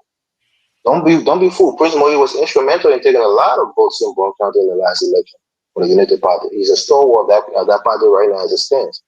So, Mr. Belete, I applaud you for the work you're doing. At least you're not saving all your money, or at least you got enough of it that you can disperse some and keep others for 2029. But Prince Moyi has been holding resources like nobody business. And now it seems like they're trying to harm his business, his business as a private. Let me ask you one last question before I let you go. Before we switch topic here. Senator Nathaniel McGill of Margibi County at one point in time was contemplating running in Bon County. And the thing he was going to be standing on is what he has done for the people of Bon County, including Billy and Home in Bon County. Are you telling me today that if Nathaniel McGill had ran in Bon County against Prince Moyi, he wouldn't have defeated Prince Moyi based on what he did for the people of Bon County? 100% he wouldn't have beaten Prince Moyi. And that's why in McGill's own wisdom, he saw that it wasn't feasible and he ran to Margibi County. because some of the things that people were saying, well, he's not even from Bronx County, even though he's a Pele man. But the Pele people are predominant in Margibi and Bronx County. So he ran to Margibi. He did a lot of works there for the people and was able to win that election. But he left Bronx County knowing that he wouldn't have won the election there. So Margibi is not traditional as Bronx County. That's what you're saying. I ain't say that one. It come from my mother. I just said that. Based on tradition. That's what it's doing. No, I said Bronx County, my man. Don't say my word. Let me just rap. You saying that Bronx County is more traditional than Margibi. It makes sense to me, though.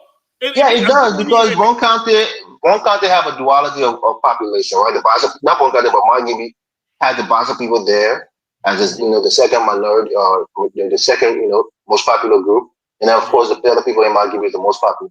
So it's not just, you're not going to just go and ask all the Pele people for your vote. You got to talk to the Bassa people too to get enough support. But the point I'm making is, Prince Moyi is steep in the county in other ways, more so than just political. If you understand what I'm saying.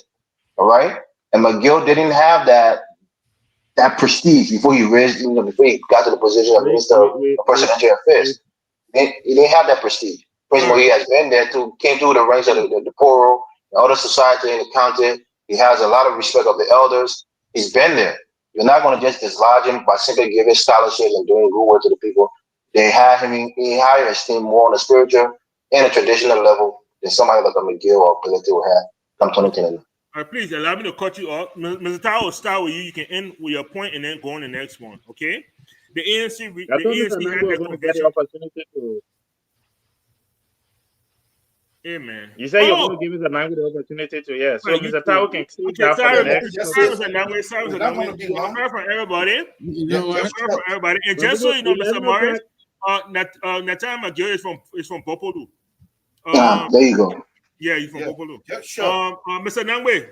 Yeah, I'll be brief, Michael. Okay, wait. I want you to get everything. Tower. Yeah, just 10 seconds. 30 seconds. Because Yeah, quick. I just want to make reference to something that Dr. Booty said. Mm-hmm. He said he disagreed and he completely misquoted me and he misplaced. Where did I say? I just told you right in the beginning that I look at this two ways. That what ability is doing. Mm-hmm. Why I am not really in favor of representatives and senators trying to lead development, but because they have all failed. So what he's doing is good. That I have to see that and I have to recognize it. Because maybe by doing this, he's challenging the Prince Moyi and all these other people. You talk about the cons. I think you disagree with the cons. Yes, but he said the men are representative of what make policy. And I said the men are doing it as representative. Okay, How is that just so he's doing it as a politician. All right. But listen now. As a national politician, not as a representative. That's what I said. Could you start the That's what he said. Finish my point. Mm-hmm. So, but what I said here, the con is, I don't want them getting in the business of trying to be the one individual trying to lead the development agenda. When you say them, who you saw, who? And that's what I disagree with. Listen now. And I'm allowed to disagree with that. Yeah, the individual. And look at what happened. This is why. No, you disagree doesn't negate the fact that what this does, it does not lead us on the long term. No, but now you just want to restate your point now. You see, now you said one thing, you just restate your point. You interrupting the man, man. We are hard pressed against time. Yeah, it does not lead us to like a continuous process where when one individual is out, then whatever good I was doing stop. And this is where we have been caught up into this. Again, I did not disagree with that point. Please. So Musa ability, what he's doing is good. But when we are challenging everybody else, let them be the one to craft policies and push the process in government. Let the institutions that are designed and set up to work to do this development, let them work. So that the money channel through this institution so that if Musa ability is not there tomorrow, he's doing all this good, right? What happens if he is not there tomorrow? All the good stuff.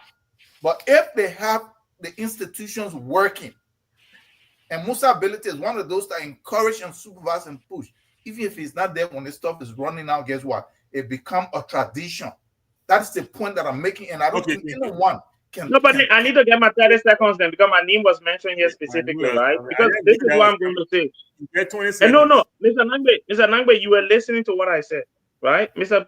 Tao just restated exactly what he said. And I said to you, I heard Musa Bilete say in Manchester, look, my one can do it. I've tried to make policies. I can do it on my own. There are 72 of us. One vote can win against 71. Mr. Tao, that's what I said. He's doing this thing ahead of CMC. So I don't know what you're doing. Okay. No, but you said that I misquoted you, and I did not misquote you. I did not misquote you. I addressed what you said, and I gave you an example of what Mr. Ability said himself, why he cannot do what you were asking him to do. And then you say I misquoted you. How is that misquoting? Mr. Nangme, please put everything together. So you don't understand. Yeah, look, I agree with Tao in some parts, and I disagree with him. Where I disagree with him is where Dr. Budi is addressing. I understand Tao. He wants the development to be institutionalized. I get it, but Dr. Budi is pointing out to him that several attempts have been made. You hear Yeke yelling all over the place. It is because he cannot get things done the way he wants them done in the House. You heard a former speaker come out and talk about what the legislature do in Bolivar Hotel. Musa Ability has indicated that he went in there to effect change, but he has come to the conclusion that it is impossible to do it from in there. And that's why he's not going to run for re-election. He said he's going to seek the higher office. And so, yes, to do it through the institution will be the way to do it.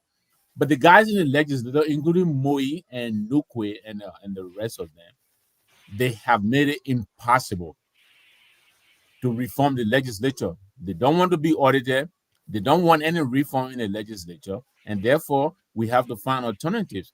I agree with Tao on the point that all of this, we believe at the net is that the people benefit. If Musa is going to build one bridge, and they will encourage Moi to build one bridge and Musa to go and build two bridges at the end of it, I think they both from Bon County will benefit. The point about Elvis talking about Musa should go to Minister of Public Works. You know what, Mr. Morris, thanks but no thanks. Right now, Musa is not interested in a ministerial position. Right now, the CMC, right now, we just want to bring relief to our people. That's what we are concerned with. We're not concerned about any of that. So at the end of the day, we will seek the high office, which is the presidency of the Republic of Liberia. That's what the CMC is going to do. If the convention produces Musa Ability as the stand-up bearer, then he will seek the presidency. If it produces somebody else, we will support that person. So we're not looking there to go and be Minister of Public Works. And no, that's not what we're trying to do. The last thing I would say is these legislators, we all know that we come here, we talk about how they are the filth in our government. They go in there, they rob, they steal, they do all kind of subterfuge to steal from our people. They're giving us $150,000. Some of them build bus stop when there's no bus. Which bus are you building the bus stop for? You understand me? They go there and put a hood on our people and eat their money. They go and do retreat here and there. And we're saying, look, we're telling our people what is possible. We're telling our people, if you have a legislator in the House or in the Senate for 14 years, and you're still walking on a stake to cross river, then that person may not be what representing you. This is all we're doing. And I'm here to announce what we're doing in Bon. We're going to move on to Mark Gibby and Nukwe and his colleagues. They should stand by. We're coming. We're going to show to Mark Gibby what is also possible. Come the 27th of this month, we're going to begin to construct a high school in a district where there has been none forever. In spite of the fact Nukwe ran as a vice presidential candidate. He been in government like forever. And what is his people getting for his representative in government? Nothing. And so I come back into Tower. If this is how we will force our people to finally begin to remember the people they represent and do something for them, we will do it. Even if we lose the election at the end of it all, we will go home pleased and satisfied that our people would have gotten something out of this. The people of Bon County would have gotten a bridge over Jaw River. The people of Margib would have gotten a high school. The people of Nimba would have gotten bridges. We're going to the southeast. We're already in the northeast. We went to Bapulu. What's her name? Boto County and her people brought the police. They chased her out. They have not built that bridge. We go back there and build that bridge again. Yeah, go by there again. Go by there first. Thank you so much. Thank you so much. So as we head to the home stretch, the Alternative National Congress held its first post-election convention in Margibi. Speaking of Margibi, they held it in Margibi, Kakata, Margibi County. That is the Gibisa. I don't know if you guys know. Elvis, I don't know how old you are, but that place never used to be counted before. Right? Marshall territory, right? Yeah, Marshall territory that was Raofisa, and then Gibi territory that was Kakatasa. And they combined both of them to call it Margibi. And that how they brought the Pele and the Bassa people together. The Bassa people are not in Gibi. The Pele people are in Gibi. And the Bassa people are in Marshall. And they brought That it was, together. that was during those My grandma from Marshall. Yeah, it was Samuel Doe that he did that. He turned all the territories into counties. right. So he did it with there. He did it with bombing on that county, bombing on Ria County. Okay. I just joking. I'm begging you, stay out of my inbox. I just joking. Okay, it used to be bombing territory, and then he turned it into. He took some of Monserrato and a little bit, of what you call it, and he made it into Bomi County, and then went to the southeast. There was no such thing as River G, and other. No, we were Gio on Taylor in 1996. Okay. There was no River Cess County. Yeah, there was no River Cess. Cestos territory. That era, and then so he turned that River Cess to part of Bassa.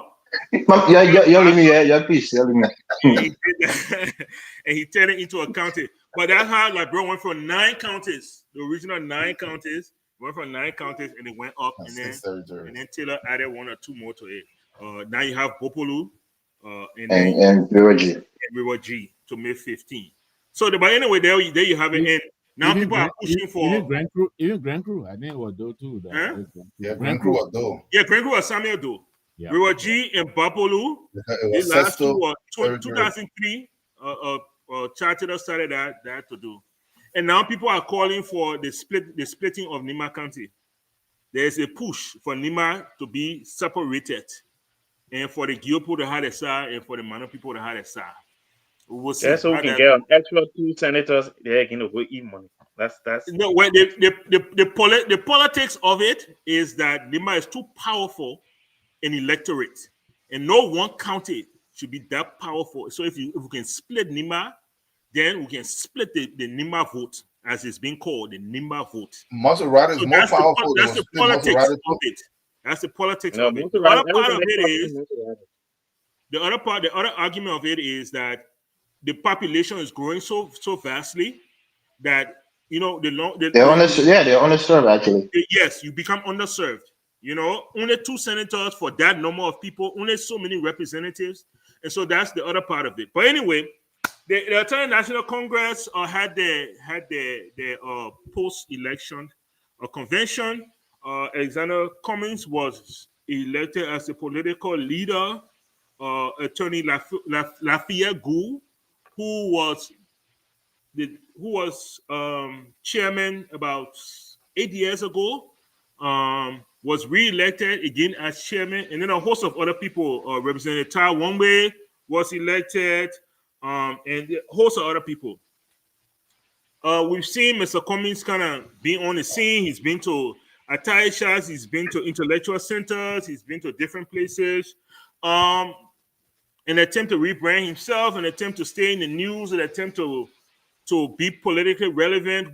What am I hearing here? Why Musa is doing his? Alexander Cummings is doing his. What can we expect out of this? What can we expect? Mr. Morris, why don't you go first? All right. Look, and full disclosure, Alexander Cummings, in terms of rank choice, is my second option always. I think he's a qualified.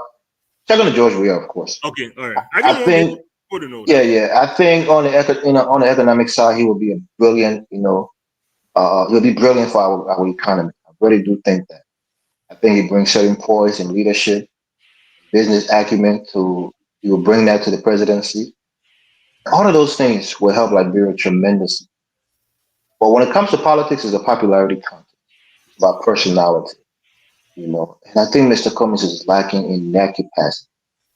The young kids will say he doesn't have the race, the charisma to really get people excited. He's really a measured person. He's not, spontaneous. He doesn't do things off the cuff. And again, those are all good things when you're coming from a corporate setting because you're calculative. You have to be, planning and strategic. But in politics, you have to have personality. People can see themselves in you. They want to be around you. They just gravitate towards you because your personality is so magnetic that people want to be closer to you. And I think Mr. Cummings is lacking that. And if you're lacking the charisma as a politician, that's a big, big downside for being a politician. And that's why I think he can be carried by a more popular person, like a George Weah, into the vice presidency and then ascend to the presidency. Hubbard did it. Hubbard did it, and he became perhaps the best president we've ever had in our country. He wasn't going to win an election had he ran against any of the other true we stalwart. Had it been an election to primary, he was never going to win it. But by proximity to the presidency, he became president. He did very, very well by most people's account. So I think Mr. Cummings have to strongly now, after having his party, elect him as a political leader and eventually perhaps standard bearer, have to start talking about who he can align himself with on a vice presidential ticket. It's not disrespectful. I'm saying this that I Do would you have think may it's have too early to do that, or you think it's okay to start doing that now? the sooner the better. You may not even have to do it in public, but behind closed doors, look at the landscape, look at your weaknesses, and know that there are a couple of people that are probably more popular than you. And when it comes to just pure voting numbers based on sheer popularity, they're gonna get more votes than you.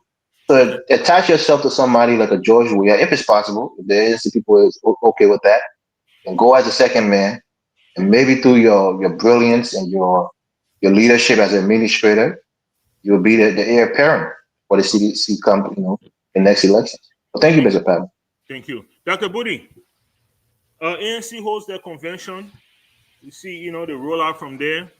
What do you think? What do you think? The ANC went first time 7%, second time little less than 2%. Now they are on the move again. When individuals like Mr. Morris say really good things, That man again talking. when Yes, you say Mr. Morris. an Eh, individual, when an individual like Mr. Morris say a lot of good things, and you start to like, oh yes, because I've been, understanding a lot of things you were saying today, and then they say something that like takes you to a level, and you're like, is it the same person that said these good things? Right? That's it. Because he just said that Cummings, Alexander Cummings, Mr. Cummings, is good for Liberia's economy and will be tremendous for the country, but I will vote for him second. Like, okay, but it's what? I can understand the ordinary people in Liberia who don't have the level of thinking that you have saying something like that, but you're saying this is the best choice, but he's not my first choice. Like, how is that possible?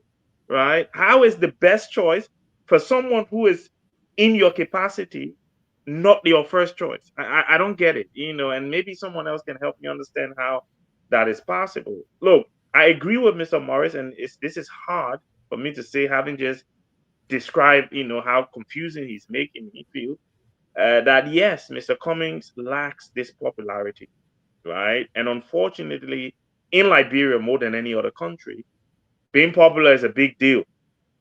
I think the boat has sailed on this vice presidential thing. I think he had that opportunity in 2017. That was the right time when he was unknown to the Liberian people, when he hadn't gone and put himself out there, because it didn't look on President Weah. It didn't look good on President Weah when he did it in 2011. Run for president in 2005, and then 2011 you won't be vice president. It didn't look good. People are like, ugh. Even me, who's not really a big fan of his, were like, that's not nice. You can't be going for the top office and that's why I like guys like Tupana. They kept going for the top, even though they were getting 0.000%. But yeah, at the end of the day, you still true to what you believe. I still believe, and I agree with Mr. Morris on this. That would be the only way that he can become palatable to the Liberian people. For them to see him that close to power and like, oh, okay, so this guy has this thing to say, and oh, okay, he can do this thing, and okay, and then he would have been prepared to go in. How he sells himself to the Liberian people, and I've said this to you, Mr. Patmo, as a partisan of the ANC, creating new parties, ANC. You can't be bringing old people right? The same guys that lost you the elections in 2017, you bring them back and you expect them to win your election in 2029. How is that possible when a Joseph Boakai has won an election, right? Someone who doesn't have the charisma. Mr. Forrest was talking, oh, you need charisma. Nah, you don't need charisma. Joseph Boakai ain't got no charisma whatsoever. How he even won the presidency, some of us like still thinking and scratching our head to try and understand. Because if you put him and Cummings together, Cummings got more charisma than him. But he beat Cummings, and so look, how the ANC win, it is a question that is difficult to answer. And even for someone like myself who believe that we can think and understand and analyze things, it's difficult. But I don't believe it's going back and bringing guys like Gould, who lost you an election before, and bringing some of the old guards back. I expected him to go in a completely new direction. And I'll end on this. I agree with Mr. Morris. He needs to find an alignment. The way I would advise him, I don't think it's possible. I don't think it's possible, but my advice to him would be to talk Josh Weir out of running again and get his support. So get the CDC to follow you without Josh Weir running as president. I don't know how that is possible, but that would be my suggestion.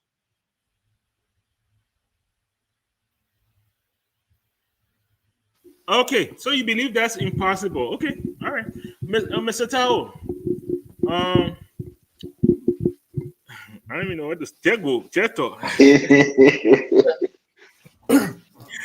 what happened here. Just for the Right? sake of When this you say that in there, Lord, what happened here? Just look at what happened here. No, just That be come to what the for the sake of this discussion, for the top, based on the topic, that is why I'm even speaking to some of these things. But I'm not a fan of this stuff because they're all dead in any way.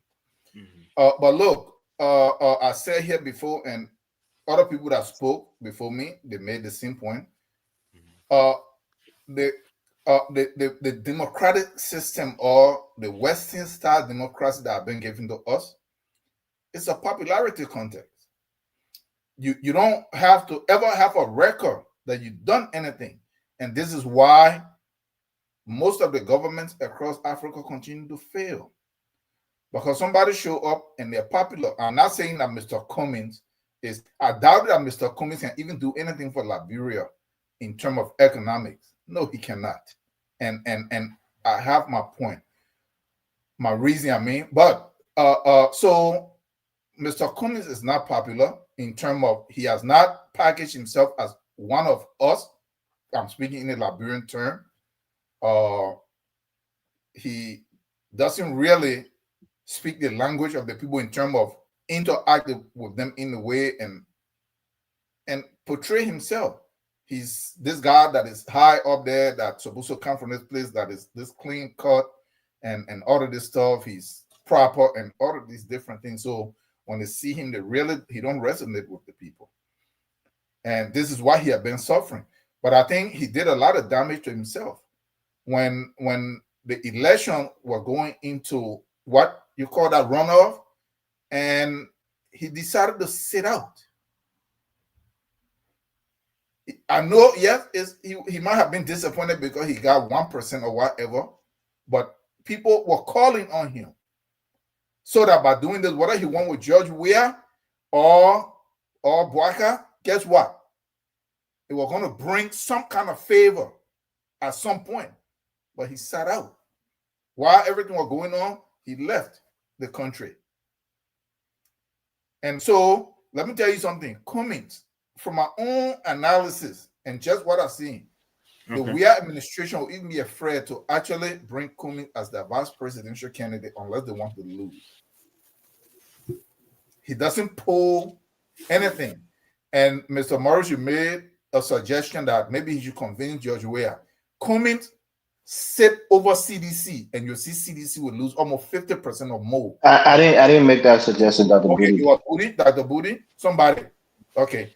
If that, but I don't know. Okay. You don't even know who to argue with. Yeah, no. Go ahead, Mr. Tao. What, right? Somebody said it here that maybe he should. Yeah, somebody did. Yes. Yeah, you should convince somebody at Georgia so they can run. The CDC is not going to allow that. Let Now me tell you Wallace said. Now Wallace said it. Go ahead, Tao. Okay, let me tell you something. And what is his name? Dr. Pearson is all over the place preaching this. They know Cummings does not pull the weight. If they put him there, he's going to wreck the CDC worse than they are. The people are going to distance themselves from the CDC. They're going to move in other places. He doesn't have it. Judge Weah is that party, just like in Liberia. The individuals at the party. We saw it in 2011. When Judge Weah decided to sit back and pull Winston Tubman there. It was a struggle versus what he did the first term in 2005. Judge Weah is that party. He is the one. He is the one that everybody gravitated towards. No matter how badly he ran the country, no matter how that he came to power as a footballer, but Labra had one of the worst football record. The stadium could not even be used, but people gravitated to him because of his celebrity, because they could relate. Okay, all right, okay. So, Mr. Namwe, the ANC had a convention. They had an election, and officials were elected. Mr. Cummings didn't go there and tell and say they may be chairman, they may be vice chairman, the other may be vice chairman. The delegates of the ANC elected the people they wanted, including a former chairman, to come in and continue the party and other people. Leaving Magibi, leaving Kakata this weekend, going back. What do you think concerning the ANC? Well, look. First of all, I congratulate the ANC in holding a successful convention. I think that's good. But I really agree. I really agree largely to Elvis and Dr. Booty. Mr. Cummings, I supported him in the last election. I really think, on paper he looks really good, but I think really is I have problem trying to even understand, his strategy. To me, there seems to be a lack of connection with the people. It may not be all due to him, but I think his handlers need they need to find a way. Elvis talked about charisma.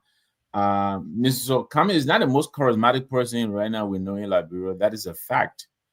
Look, if you look at Alice Cummings and say you look at Musa Ability, or you look at Sad Joseph, or you look at Josh Weir, and they ask you which of these people line up here, you think you can have a beer with at 10 o'clock in the night, you think you'll pick Alice Cummings? I don't think so. There is a reason why when the candidates in this country go to Iowa, they want to see who can flip the pancake. They want to know how you are connected to the ordinary person. Alex, he struggles a lot to do that. And it may just be his upbringing, but I think the handlers really need to do a better job of sharpening his speed, his connection skills. I asked him this question long before I even supported the CPP. Why does he think he's not getting traction? He can't. I don't think he even understands why he's not, because he did not answer my question. He said it was my opinion, but I think that perception still lingers. I really think for the complicated work that is required to bring Liberia out of sense even before Ellen time, I don't think there is a person who is best suited for that job, in my opinion, during the 2023 election than Ellis Cummings. I really believed he should have been the man, but he did not connect with the people. Yeah, there are questions about whether he got 1% or all of that, and I get that, but I really believe that I don't think he got enough to have made the argument that he could have been in the second round. I don't have any facts to prove this, so I'm hoping now that he has been re-elected as the political leader of the ANC, and I think Dr. Budi or Mr. Tower talked about rebranding. Look, in the background, I'm asking you, Michael Padmore, when Debbie Wasserman took the Democratic Party and they lost so badly, what happened to her? It becomes a foregone conclusion. You cannot even go and seek re-election. Lafayette Gould was in charge of the ANC through to the 2023 election. Why are they bringing him back? Is he the only person competent in the ANC to do that job, having failed so miserably to perform in 2023? Why do you bring him? And this is nothing against Councilor Gould. I met him once or twice. I don't know him personally. But I'm just saying the political strategy that is strategists like yourself will employ. If you lost so badly, why are they still putting you in charge? But So, hey, when you ask that I question, hope that, I go hope ahead. that, He getting 7%. The last chairman getting 1%. They way better than the other chairman. okay. So then that there is a little silver lining there. But I hope they do well. We had the guys on here the other night. I think not was it on here? No, on another Yeah, platform. Yeah, But, yeah. but the point they were making was, if you are not being with the ANC for 3 years, you shouldn't rise to the leadership. And I was saying, what? The people who lay you down the drain 3 years are the same people you are exclusively reserving the leadership for. How does that make any sense to anybody? But again, like I said, they are a sister party. We're all in the opposition. I'm not here to knock on them. We're just discussing we're not forgetting political don't imagine. strategies. Excuse me. Excuse me. So not forgive you what you say about it. I want you coming back. We're just talking One minute, strategies here. winner. And so No, I want we're not to. knocking on them. Now we're just here to talk about them I building just, their bridges. I'm just pulling your leg now. Go ahead, go So ahead. Morris, But let it I'm Mr. going to. Tao make and be advocating for. He can interrupt whole day. Yeah, exactly. But I'll pass it back to you, Michael. All right, thank I you wish so them all much. the best. Thank Is you what so I'm much. saying. And look, we welcome all of the input. Your British behavior We on have Facebook. no intention. When I say we, I'm talking about the Attorney National Congress. We have no intention of keep doing the same thing and expecting a different result. There you That's go. not our intention. There are But certain things you you're can putting somebody control. for 3 years, There are 10 certain years things ago. you can control and certain things you cannot control. One of the things you cannot control is the will of the people. Okay, some people might say CDC did a horrible job the last administration, but guess what happened? They said they want we are to come back again. What you were telling? This is what the CDC wants. So you got to go with it, right? That's that No, voice no. of the The people. thing, when you're making these comparisons with the The fact, voice of the it's very. people. The CDC lost the We election have by this, 20,000 votes. you're not taking my time. You're not taking my time. We have this notion That's that the when you are moderator. political leader, then you control the party, you control everybody in the party. You tell them what to do, you tell them how to vote, you tell them how to think. You decide, what happens and what doesn't happen. The day ANC becomes that, I will walk away from ANC. The day Maybe that's ANC what it should becomes become, that so party, you can walk I away. will walk away from ANC. Okay, I prefer Because if winning we party, lose. I prefer if we lose being a good party, a party with ethics, a party that is building an infrastructure, than a party that's run by one individual that tell everybody when to march and when to stop. With that being said, please, I will entertain with time is fast. Spend 1 minute each. 1 minute, I will be watching the time. Let's go into our closing. Mr. Morris, you go first, please. All right. Thank you. Look, I think we had a good show. I think for me, like people were saying, Mr. Cummings on the economy would be the best option, right? And I think he brings a lot of leadership skills, administrative skills that could really help the country. He has the respect of international business people, a proxy of his position at Coca-Cola. So I just think he would be the best president, hands down. Let me just say that unequivocally, right? Or you have to win elections. Like some people say, you have to play the raffle to win the lottery, right? Mm-hmm. You have to win it in order to govern. And if you can't win it based on some personality deficiencies, then you have to find another way. There's two ways to skin a cat. Some people can say there's the front door. There's always a back door for every building. You can get in the front, you got to get into the back, and that's what we're propagating. Get there through the back door. We want to see it. I want to see it, especially living in the diaspora. I want to see him, lead. Well, he got two things going against him, like Mr. Nama was saying. His lack of charisma, which again, it's just a personality flaw. Doesn't mean he's a bad person, just that he's not a boisterous and flamboyant kind of guy. And then his tribal affiliation. We kind of bury that part of it, right? Most people associate him with being a color man. In the history of the Congo people in Liberia, a lot of people still have trepidations about them coming back into power.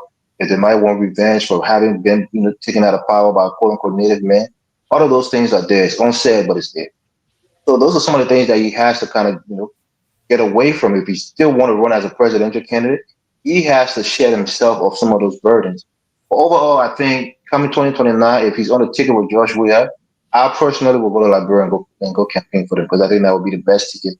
His administrative style, and George Weah, magnetic personality would be great Thank for you the country. very much. Thank you very much.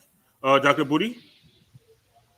Well, I think first of all, we've had two Congo presidents since Samuel Doe, Charles Taylor and Ellen Johnson Sirleaf. So I don't think the Congo issue is the reason why. What Mr. Nangwe was saying is his upbringing.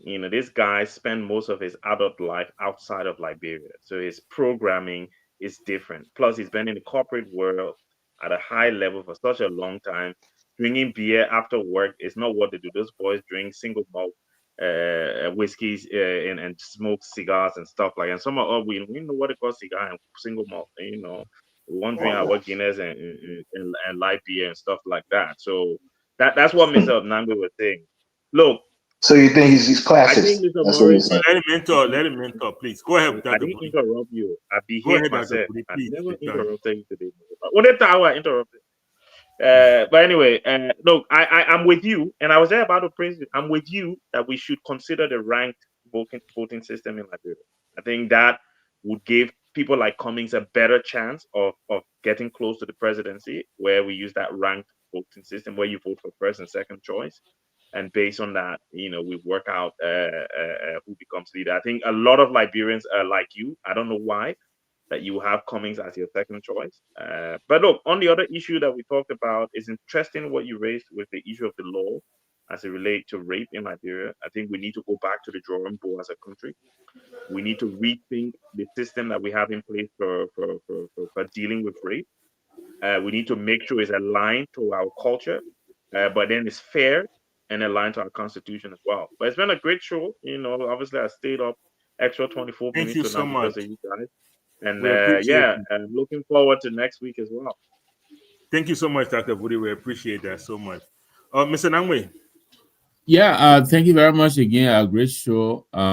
Look, the rape question, I hope that the government will find a way to quickly deal with it. I think the allowing it to linger this long, I think it doesn't make the government look good. They have to take a decision, and I think they have enough evidence before them. I mean, we debated this for almost 2 hours today, so I'm not going to go back again, to re-debate it. But it just doesn't look good that it's been since August 30th. This thing was reported.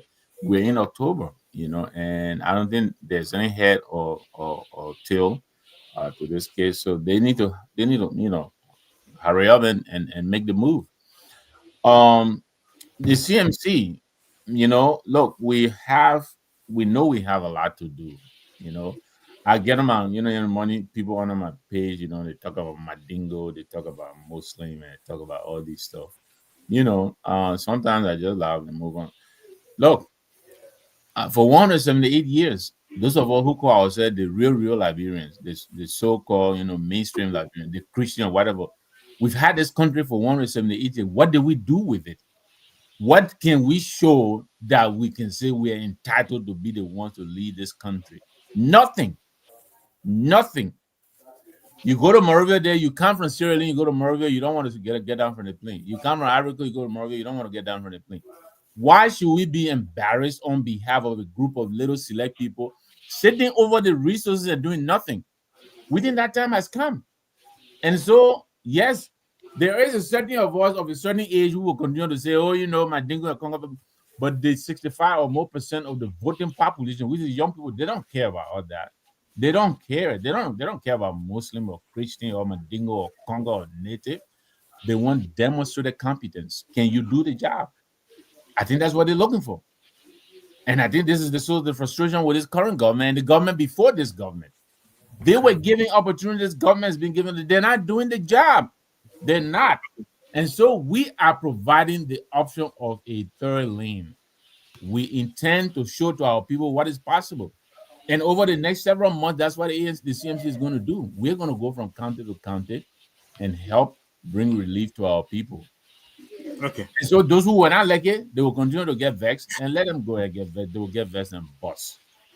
They will get Okay. vexed and bust. But we will develop our country. We believe our people deserve better than they're getting, and we will show them what is possible. And we'll tell them, if you give us the opportunity, there's more where that came from. This is what we can do for you. You deserve better than you're getting.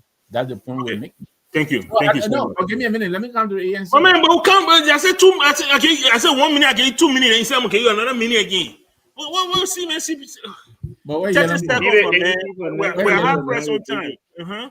All right. Well, good luck to the ANC. That's all I want to say. Okay, thank you very much, Mr. Tao. Please go ahead. Yeah, quick. I like when my brother Namwe say that Christians have been sitting over the country, 65%. That when you come from Sierra Leone, you come there, you don't see anything. What make them to feel that they are entitled to run the country? That's a very good question. Actually, it's a strong stuff. This is the same way the question applies to the diaspora. What give them the authority for them to think that they're in some kind of position that they should all come here, call me, and have a conference? Let's develop the people in Liberia now that CMC is on the journey. You are now a major political player on that ground. You work to develop domestic capacity. No country develop when its main base is abroad. No country in the world. The base must be at home. The people from abroad must bring technicalities and different techniques that they can learn to the process. They can be the one deciding policies and everything else. So I just wanted to say that. But look, Musa ability them to create a third lane. That third lane is a toll road. They charge for it. People drive on the free road. Mr. Morris pointed something out here. Don't play it down. He's not saying it because he hit Madingo or anything else. That is the domestic politics. You're saying that the young people, no. A Madingo person becoming president is something that play. And if you want to win, don't brush that off. You're a major guy in this party. This is something that you should look at and say, how can we try to cross this or try to smooth this out? We're not going to hide from it. All right. No, All right. it's not about hiding from it, but finding a way to engage. 30 But seconds. don't just dismiss it. That is the point that I'm making. It's a major factor. Just like when he mentioned the comments, it's still a major factor. So the ANC people, look at this. Look, for me, I believe in if somebody can do the job, let them lead. But on the ground, the electoral population, the electorate, Morris mentioned two things: Kumi being Congo, Musa ability being Madingo. Those two things are major factors. So Morris didn't call Madingo. Morris didn't call Madingo. Yeah, You okay. ready to miss food? You don't brush your side. Yeah. No, but you don't brush your side. You consider so much, that and engage the people so you can build whatever concern or fear you try to work. Now that's a great point. That's a great point, Mr. Tao. Thank you so much. I want to thank all our audience for sticking with us past our 2-hour mark. We appreciate it so much. We want to thank you for always sticking on Sunday. To our panelists, we know we pull you away from your families. Dr. Booty, special kudos to you. We know the time difference, and we appreciate you every time you can join us and stay up this late on a Sunday when Monday you got to be up and going. We appreciate that, but we look forward to it because he in a good mood, guys. We value your contribution. I dealt with Mr. Tao tonight. I dealt with him. We value everything. Until next This is Saturday for Eagle Nation. We're not. Until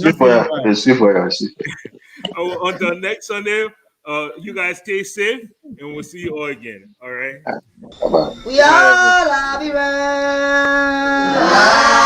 Labira is our home. Labira people. Here you raise the everyone. Labira. Here you raise the everyone. Labira, Labira.